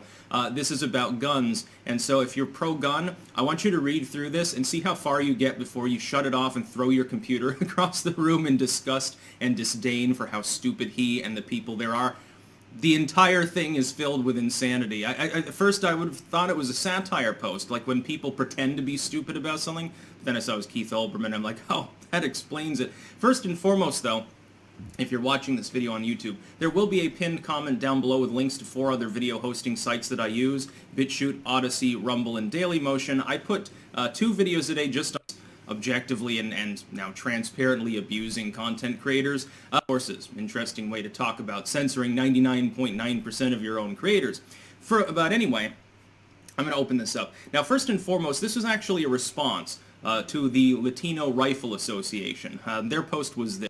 So guys, I'm going to have the tweet up, and we're going to listen to Styx talk about it, and I'll jump back and forth just so you all know what I am doing here, what I'm up to. This isn't cringe yet.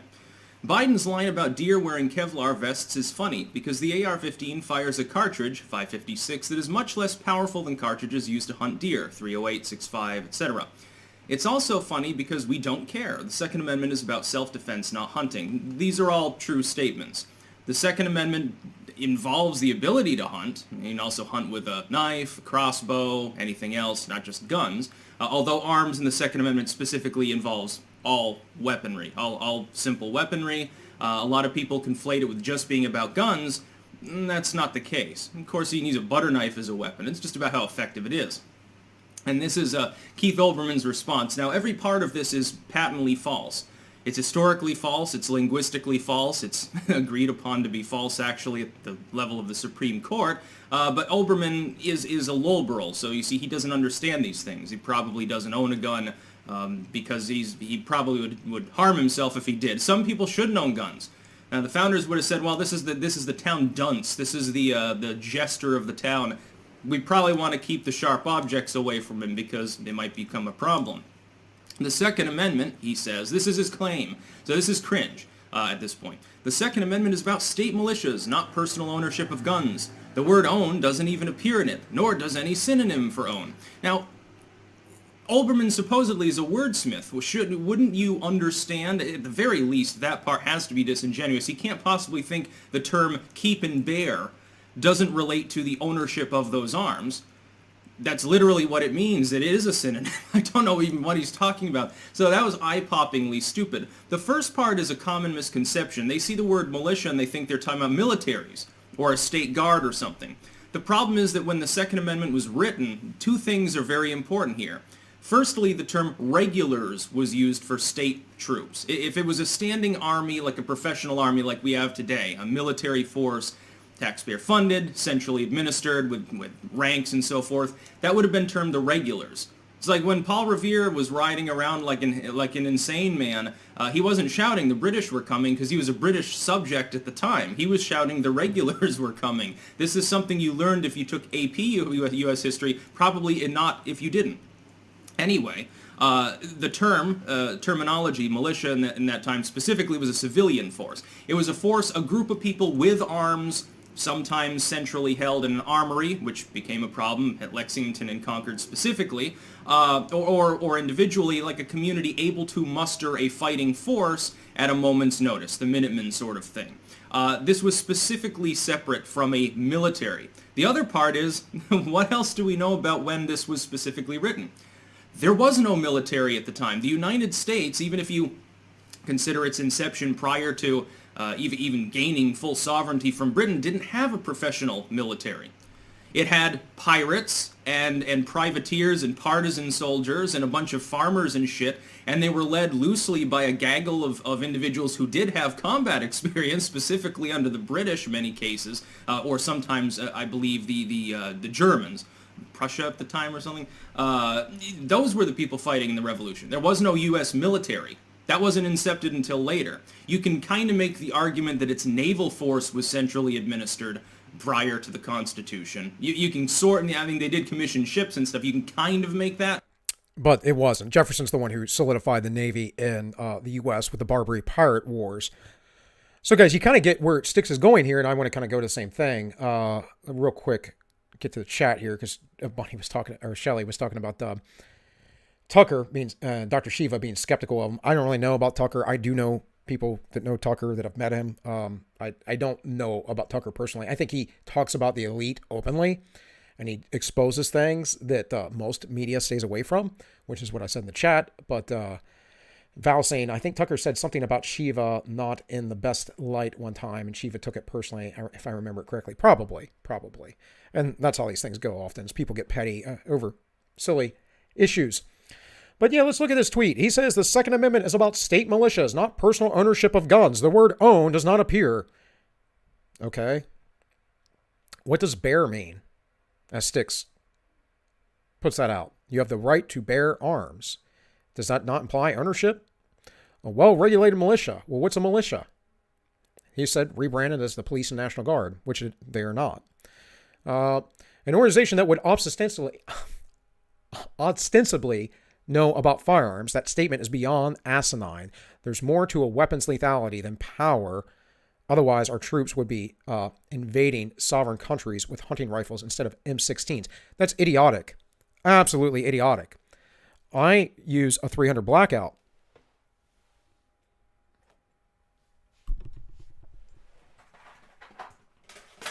I always got stuff laying around, guys. I use a 300 Blackout. I use a 300 Blackout for a very specific reason. Not because you can silence it, but because it is a powerful round that has better penetration and energy on target than a 5.56. That's a 5.56 round. This is a 300 Blackout. You would not know from looking at my rifle, well, actually, any of my rifles, that they are 300 Blackout. You see that this here is a much larger round, right? Less cartridge underneath.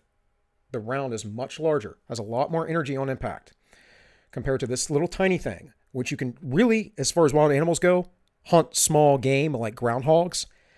You're not going to do too well trying to hunt a pig with this or a deer. In fact, it's illegal in most places.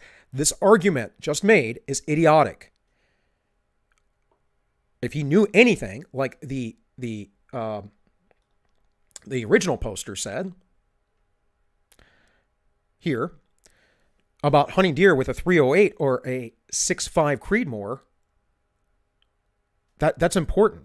It's very important because the round of the 223 was never, ever intended to be a lethal round. Of course it's lethal. You're taking a metal projectile and throwing it, 2,000 feet per second or whatever it is at somebody. It's going to do damage.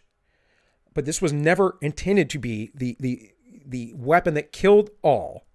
It was meant to injure. That is its design. This is a full metal jacket, by the way. These are all full metal jacket rounds, not the same as hollow points, of course, if you aren't educated about weapons. So that round was designed to injure people and take them out of the fight. And in fact, the principle was in the zeitgeist of the day that when the Russians redesigned the AK-47 to the AK-74, that is, Kalashnikov redesigned his weapon, they shortened the round. They made a smaller round comparable to that 223. Now, it's a lot closer to this 300 Blackout round than it is the 223, but they did that. There are good logistical reasons for that. It makes you have less weight. You can carry lighter ammo, which means you can carry more ammo or other gear that you need. The Russians thought, well, if we injured somebody, then it takes them out of the fight, right? But it also takes one or two other people who have to carry that person out of the fight. It was a strategy. It's the same reason why in Sambo, or often called combat Sambo, which is also Sistema, Russian martial arts, you find that leg locks and breaks are very, very, very common. Jiu-jitsu ignored it for years, or at least Brazilian jiu-jitsu. They thought it was shady to go after someone's legs. But they thought it was cheap, basically. The Brazilians did, so they neglected it forever until recently. But the Sambo guys didn't, because the Russians thought, if I break your leg, 2 soldiers are going to have to carry you off the battlefield. That's why they went that direction. So, yeah, this whole thing is just stupid. I think you can go watch Stick's video if you want to see more about it. I just kind of wanted to bring it up because these are the people, right? We all know that Oberman has literally called for the extermination and eradication. He's literally done this on air of freaking people on the right. This is absolute insanity. And he can openly say it because he has the proper politics. All right, Val. Well, if you're leaving, I guess you're cutting out for a little bit or whatever. Once again, thank you for the donation over on Entropy. Guys, if you were so inclined, you can make a donation over there. Also, remember to like, share, and subscribe as it helps me grow. But yeah, and then I can't just go through this. Of course, the DNC is an Ann Coulter Republican. That's a pretty funny name, but yeah, going through this is just absolutely ridiculous. It's odd. It's an odd number of years, so we're back to self-defense. Like, these people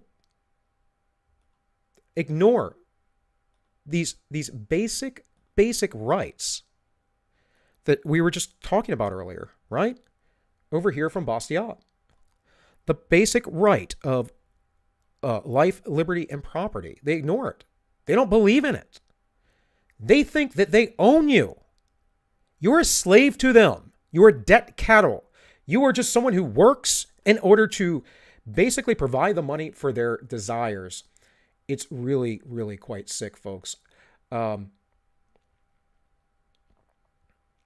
misgendered y'all. That's funny. Okay. Thanks for showing up, Val. We'll see you tomorrow, I guess. Hopefully. The very basic tenets of what we were looking at with Bastiat of life, liberty, and property, and why the government forms itself, relies on self-defense. These people have no principles. They only care about their power.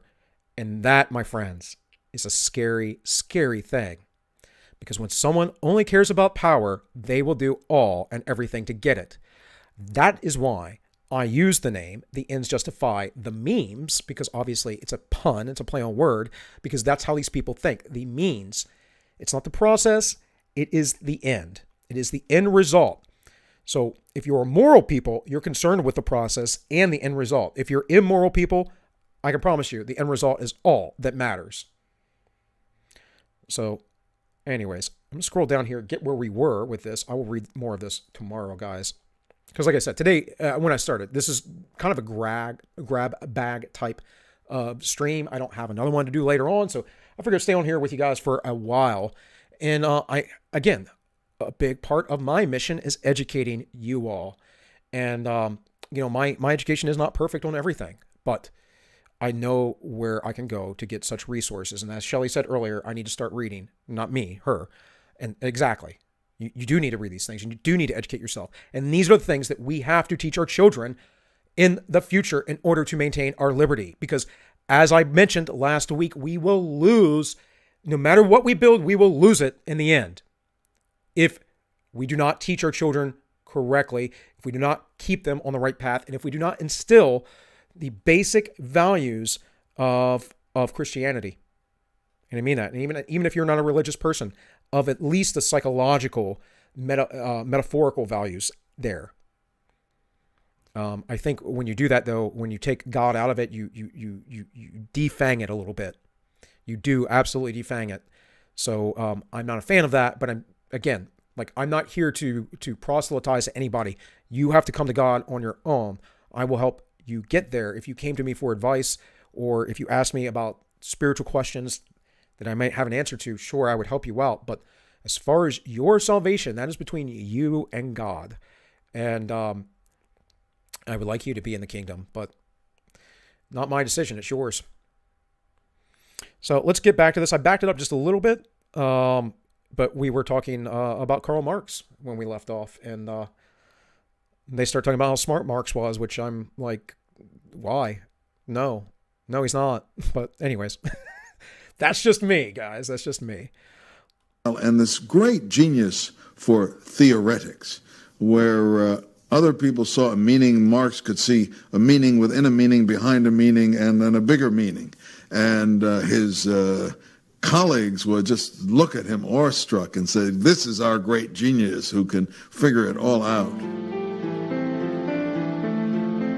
Marx had little use for the ideas of his colleagues.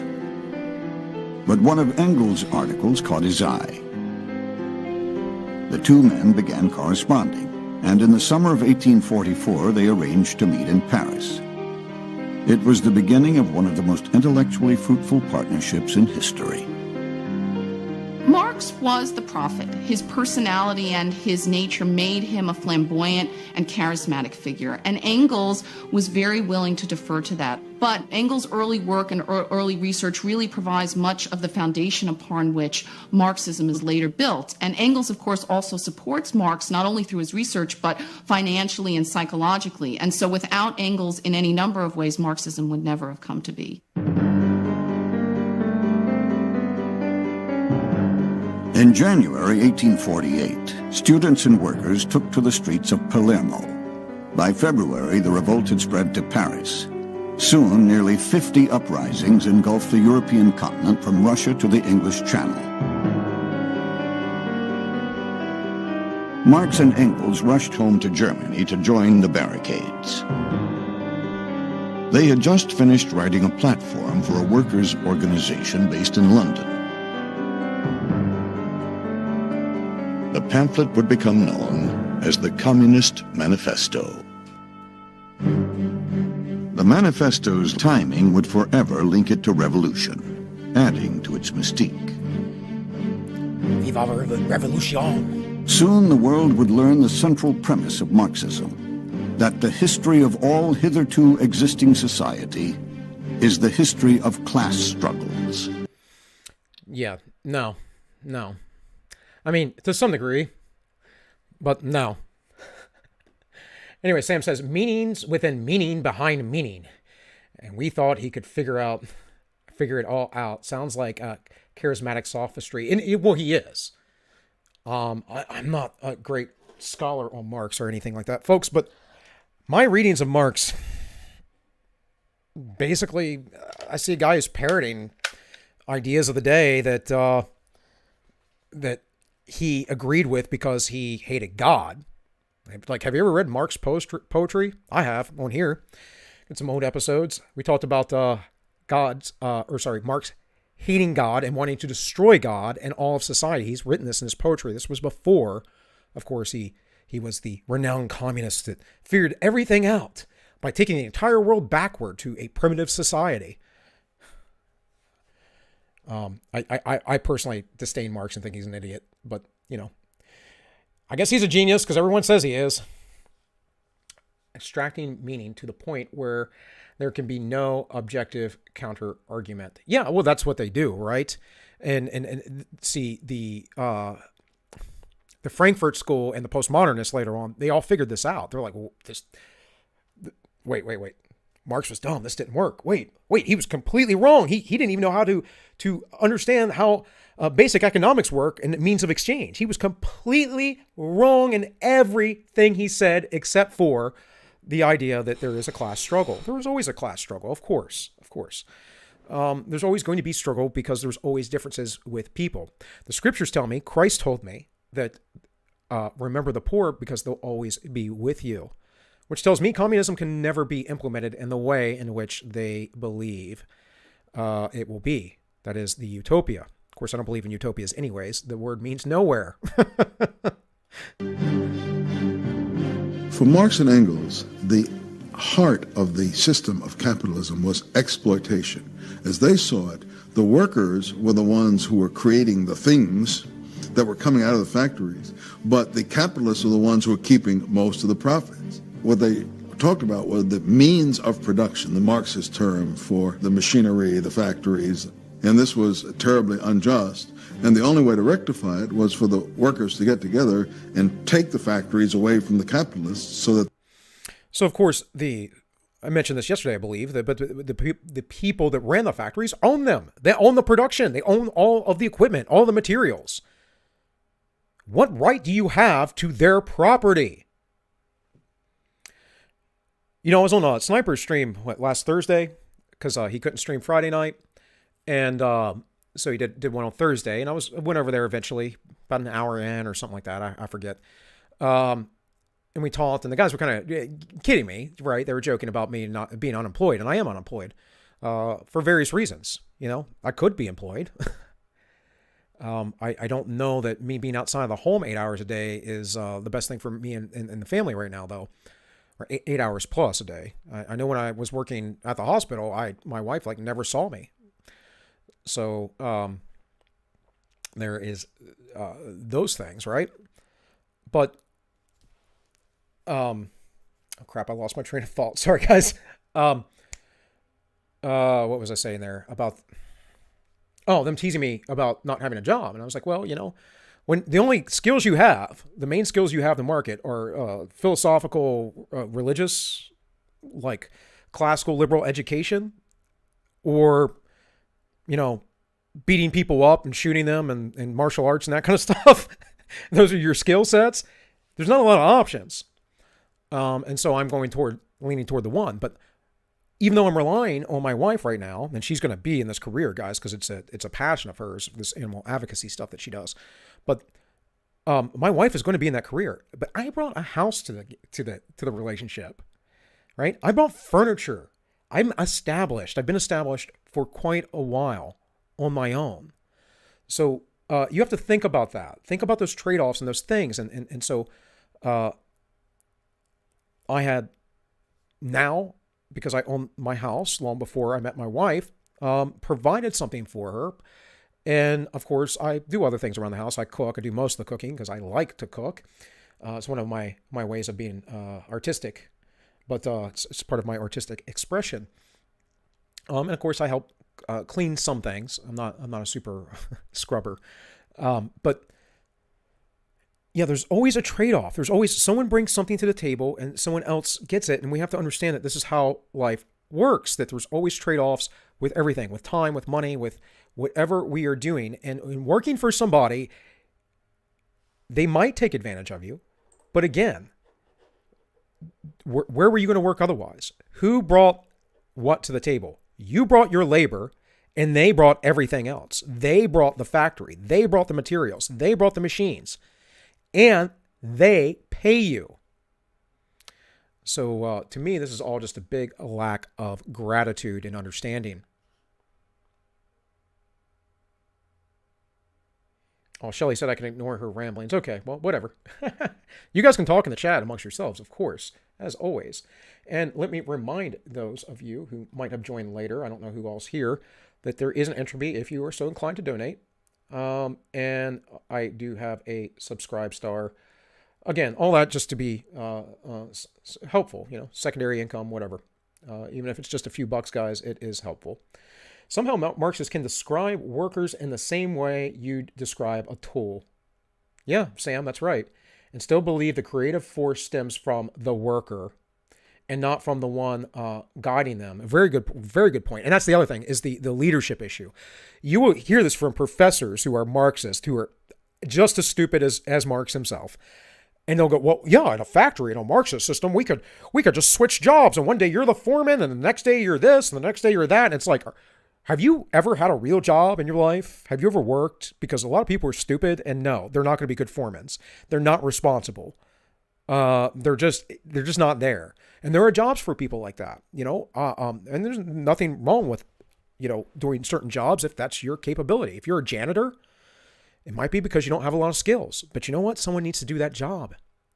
And there's nobility in that. It's just doing a job. working, doing something, producing, creating, and accomplishing something with your day, right?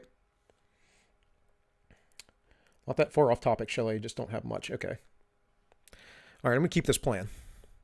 They could have the complete benefit of the products that they themselves were creating. The Communist Manifesto predicted that as capitalism progressed, the working class would become so large and so poor that revolution would be inevitable.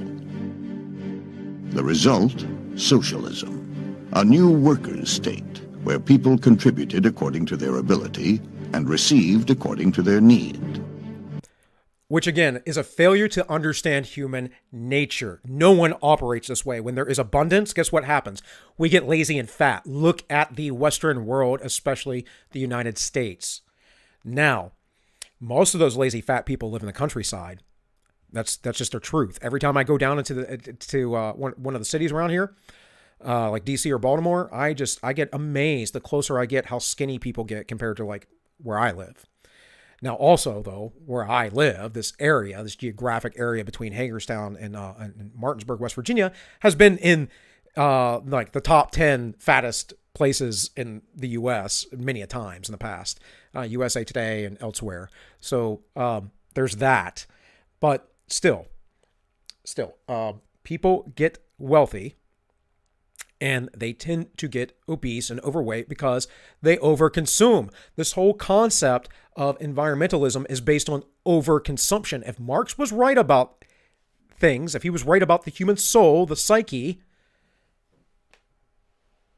then people would only take what they need. That's not what they do, is it?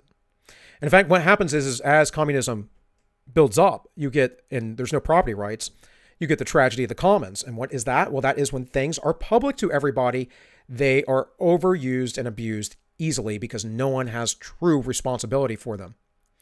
Again, it goes against our very nature, our very psyches. The tragedy of the commons, one of the best examples of this is in forestry. So when they go the timber business, that is, when they go in and they clear out an area, if the people who own that land are the ones who are stripping the land of the trees, they will replant new trees. If not, it's first come, first serve. And so everyone comes in because the public is now now able to go and come into that land and take whatever they need. And they tend to take far more than they should because there's no incentive for them not to. Because it's public land. And if they don't do it, someone else will. And they'll get the up and up on them. And they'll make more money. And blah, blah, blah, blah. Human nature is competitive. And Marx does not understand this. And human nature is greedy. But see, the thing is, as I always will say, the default is leftism. The default is evil. The default is not being socialized. Those are all the defaults. And really, without society, without the building up of society in free markets that have happened over the years, the default would be communism because that is how all tribal societies start. In time, government itself would become unnecessary and give way to a new stateless society Marx and Engels called communism. What Marx and Engels said was, don't worry, whatever happens to you, no matter how miserable your lives are, no matter how desperate your political struggle seems, history is working its way towards this outcome. And that's what gives Marxism its incredible force. And this is true. This is something that Tank pointed out to me on one of our early shows, is that the leftist conception is an arc of history. That is, we are on a path to get somewhere. Therefore, the process doesn't matter. As long as humanity eventually gets there, it doesn't matter who dies, who is stepped on along the way. And the right conception of history is that it's cyclical, which it obviously is, given that we can look at history and see these mistakes being played out over and over and over and over again. But we don't learn these things. We don't study them. We have horrible schools. We don't take charge. We don't lead our children. We don't educate our neighbors or our friends. We simply go about our business and we live hedonistically because of our wealth. It's just the reality, guys. And that's why our society will be doomed to fail. Many socialists bought the argument. The Communist Manifesto would go on to become one of the most influential pamphlets ever published, with translations in every major European language by the turn of the century.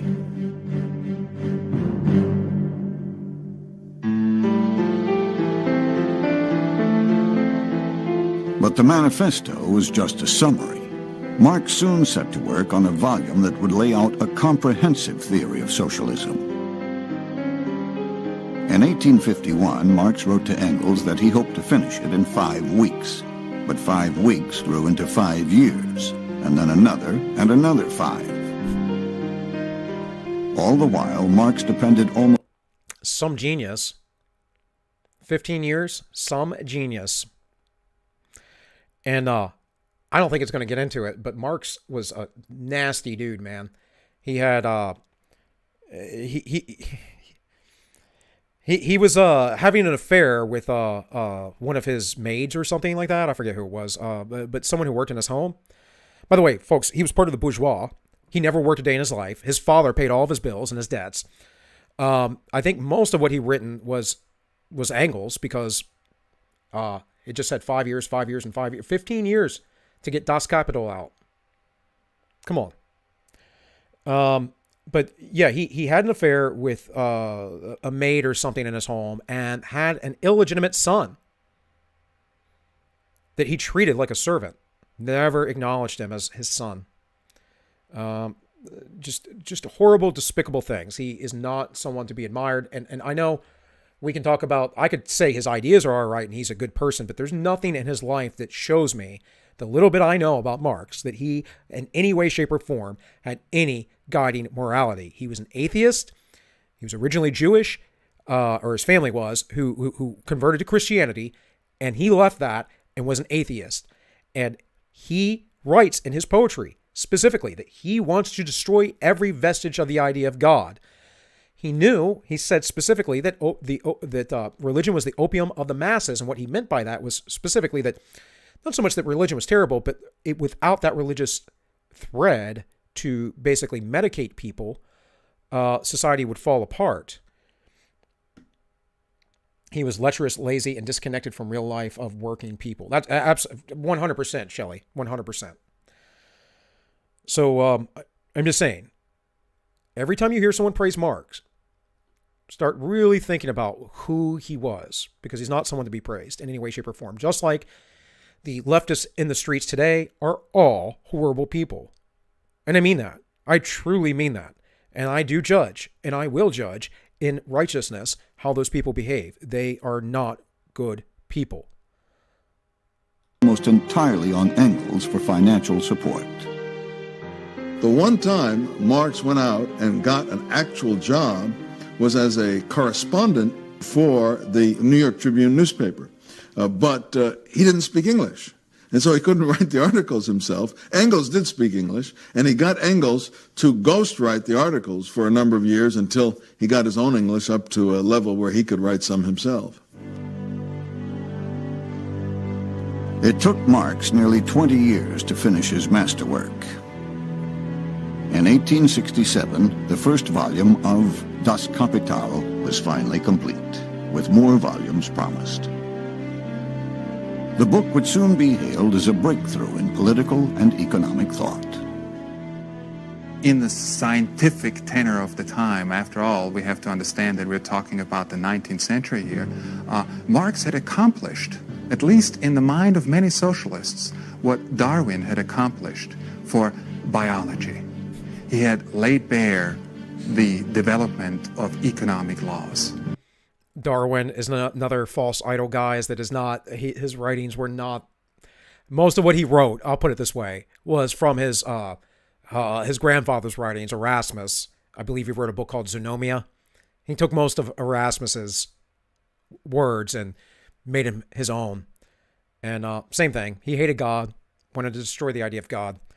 And most of his theories, by the way, have been disproven. Even things that he has said specifically that would disprove his theory have been found in science. But yet we still follow these 18th century freaking morons today because, well, they're presenting evil ideas, and that is the default of the world. That were at work in capitalism. And in that sense, he had revealed the motor of history, economic development. And it is to Marx still that we owe this kind of economic view of history, as seeing people as sort of players in a drama in which economic forces are primary, and classes more than individuals as the kind of motor force of history. Engels survived Marx by 12 years. Thanks in large part to his public relations work, Marxism spread to workers' movements in Germany and across Europe. But by the time Engels died in 1895, many of the more perceptive socialists were beginning to notice a crack in Marxist doctrine. By the end of the 19th century, Marxist theory has been around for about 50 years. But it's not coming true. The workers are not getting poorer, and they're not becoming revolutionary. And at that point... And it's always, by the way, folks, in modern times, you know, Tank and I talk about this as well on The Ends Justify the Memes, is that the modern workers who Marx would have been talking about back in the day are perfectly happy to work. It's the people who are like Marx, who are lazy SOBs, who don't want to do anything, or the only skills they have is to make coffee, that complain about this stuff. Or, now there is another aspect to this. There are the elite bourgeois. And I've talked to these people, assuming that they're legitimate people, but talking to these people like on Reddit or whatever else in the past, where they make six figures. They're in the one of the upper quintiles. They're making $200,000, $300,000 a year or something like that, toward the 1%. And they will say, oh yeah, this is why I believe that we need to have central government, and blah, blah, blah. And because, you know, you'll hear them talk about it. Well, my mom, she had to go, you know, this is why we need socialized healthcare. She had to go to the hospital and couldn't afford it and didn't have any healthcare. And I'm thinking, well, dude, what is your standard of living? Like, what do you put away? And how much of your money do you waste to live in luxury? You can't help your own mom out? Freaking Obama said this. Obama said this about his mother, if I'm not mistaken. Like, you're the freaking president, dude. You're a multimillionaire. What are you talking about? Go pay your mom's medical bills. Good Lord. These people, man, they're so disgusting to me. It drives me nuts. That's why I do this now, because it's how I vent, guys. It's how I vent. There's sort of a choice. You can say, well, I'm for the workers and never mind the revolution, but we'll try to make things a little better step at a time. Or you can say, I'm for the revolution. That's what's going to give us the glorious new society. And if the workers aren't going to make the revolution, why, we'll find someone else to make it.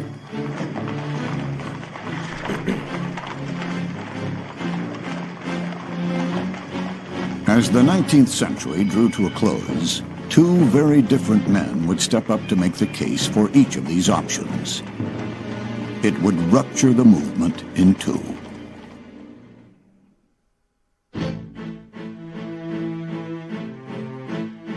The rapid rise of socialism in Germany frightened the country's rulers. In 1878, Chancellor Otto von Bismarck outlawed all socialist activities. Now, this is important, because in order for you to understand how fascism rose up, you have to understand these things and why fascism became so popular in Germany. Now, at the time, they were very authoritarian and very collectivist in their thinking. Germany in general. And again, this is part of why this look at history and where these ideas come from is very important. And we can trace back things in the modern day that come from this. And very much the Germans have always been kind of a collectivist type people compared to, let's say, the English or the UK, which has always been more of an individualistic style society. The current school system we use is the Prussian system, based from this time period, all about making good national workers. That's where the school bell comes in, because that was the factory worker bell. We don't educate like we used to. We educate in this factory indoctrination system, and that was all started in this time in Prussia. driving many members of the Social Democratic Party into exile. Among them was a young bank clerk named Edward Bernstein. He soon became editor of the party's clandestine newspaper, first in Switzerland and then in London. When Bernstein goes to England, he becomes acquainted with Marx and Engels, and Marx and Engels become very enamored of him. And after Marx dies, Engels asks Bernstein if he will put together from Marx's notes a fourth volume of Capital. And when Engels dies, he also is asked to be one of the executors of Engels' will. So he was very closely tied to Marx and Engels and seen in the period after their death as one of the most important international socialists. But Bernstein lived in a very different era from that of his mentors. Standards of living were changing, just not in the way Karl Marx had predicted. Because he was an idiot. It wasn't long before Bernstein began to question his Marxist faith. I think that he thought that capitalism was evolving along the lines of becoming more and more inclusive of the working class. And he had some empirical evidence which showed that the working class was not getting poorer, and it showed that, therefore, the Marxist vision, somehow, something was wrong with it. Yeah, Holly, that's a good point. That, yeah, communism is possible, but not enforceable. That's the issue, right? From the very beginning, when I started streaming today. Now, I talked about God first. You know, we read some scripture. And then I went into Bastiat and the basis of moral government. And I'll cover more of that tomorrow, of course. But the ultimate arbiter of all things is always force. So if you are going to create a full government, a large government scaled up like we have now, and make it communist, guess what? If you don't want to go along with it, force will be used against you, right? And Marx knew this. He actually wrote this. He talked about it. He understood that the state would have to build itself up. A really good video, maybe I'll bring it up. We'll cover some of it. Is from, what is it? Is it TK? I always forget. History. In any case, I'll pull it up. I'll get it pulled up tomorrow or whenever after we get done, because I would like you guys to watch this full video. Of course, you can do it on your own as well. But he really breaks down like what the difference is between, you know, the individual and the public, or the social, that is the socialist. Anything that's public in the end is basically socialist, and how these ideas came about, and their deeper meaning, and why fascism is in that category, not in the things that we talk about like freedom and liberty. So Bernstein decided he had to face his doubts. I said to myself, he wrote, this cannot go on. It is idle to try to reconcile the irreconcilable. What is necessary is to become clear just where Marx is right and where he is wrong. Bernstein's critique became known as revisionism, and it stirred up an urgent debate among socialists around the world. Bernstein said that what usually is understood to be the final goal of socialism is nothing to me. The movement is everything. That really caused consternation in the party, because people thought that Bernstein had given up the great goal, and the great goal of socialism, as we know, of course, was the breakdown of capitalism, and Bernstein was no longer interested in, or did no longer believe in, the breakdown of capitalism. And if that's the case, then Bernstein actually was no longer a Marxist socialist, and if that's the case, it's as though the Pope in Rome was no longer a Catholic.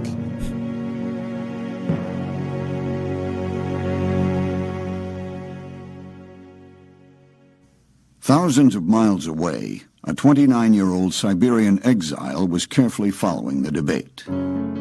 His eventual response to Bernstein's criticisms would forever change the face of socialism. His name, Vladimir Ilyich Ulyanov, better known by his nom de guerre, Lenin. All right, I think that's a good place to leave it, because it's about 5:30 here, and, you know, I got stuff to do. I got dinner to make and whatever else. I'd love to go for another hour. It's kind of hard because I, have a crappy hard metal chair here, and not too comfortable on my bum, guys.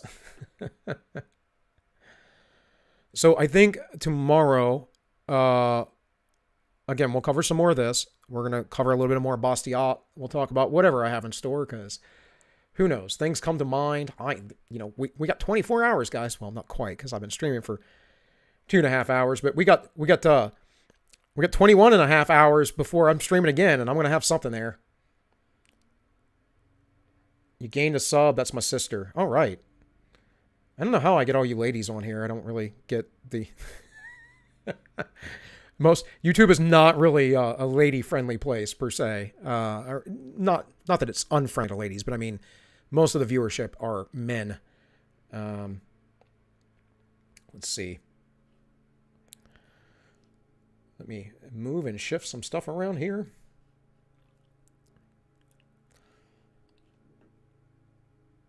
Go bigly that.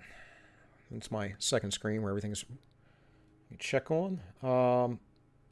So, yeah, you guys were talking about communism and how it works. Yeah, no matter what, there's always going to be an issue of force at some point or another where somebody will not comply, or they don't want to be part of that system. And that's the other idiotic thing that Marx said, that eventually, the state will just dissolve itself, which is why you have Marxists today going, well, no, we're anarchists. We're anarchists. Because in the long run, that's what's going to happen. The state will dissolve itself. You'll go back to tribalism. That's the only way to do it, folks. Go get on your little farm, your little land. Get a couple thousand acres, whatever it is. Take your 100 some odd people, have your little tribe, your families, and build your commune. But someone's going to want to leave one day, or someone's going to find another way, or someone that's not going to want to work, like the Pilgrims. The people at Plymouth Rock, what happened with them, I tend to read that every year around Thanksgiving, by the way, and I'll probably do a video on that here soon. Just like Labor Day, I'll do a video about Labor Day. I did one last year because it's Commie Day. It's American Commie Day, if you didn't know, by the way. So yeah, let's keep reading here. Yeah, so Val, again, your sister is a sub of mine now. Cool. Do squats while you sit. Yeah, I don't know, Holly. It's going to be weird if I'm like...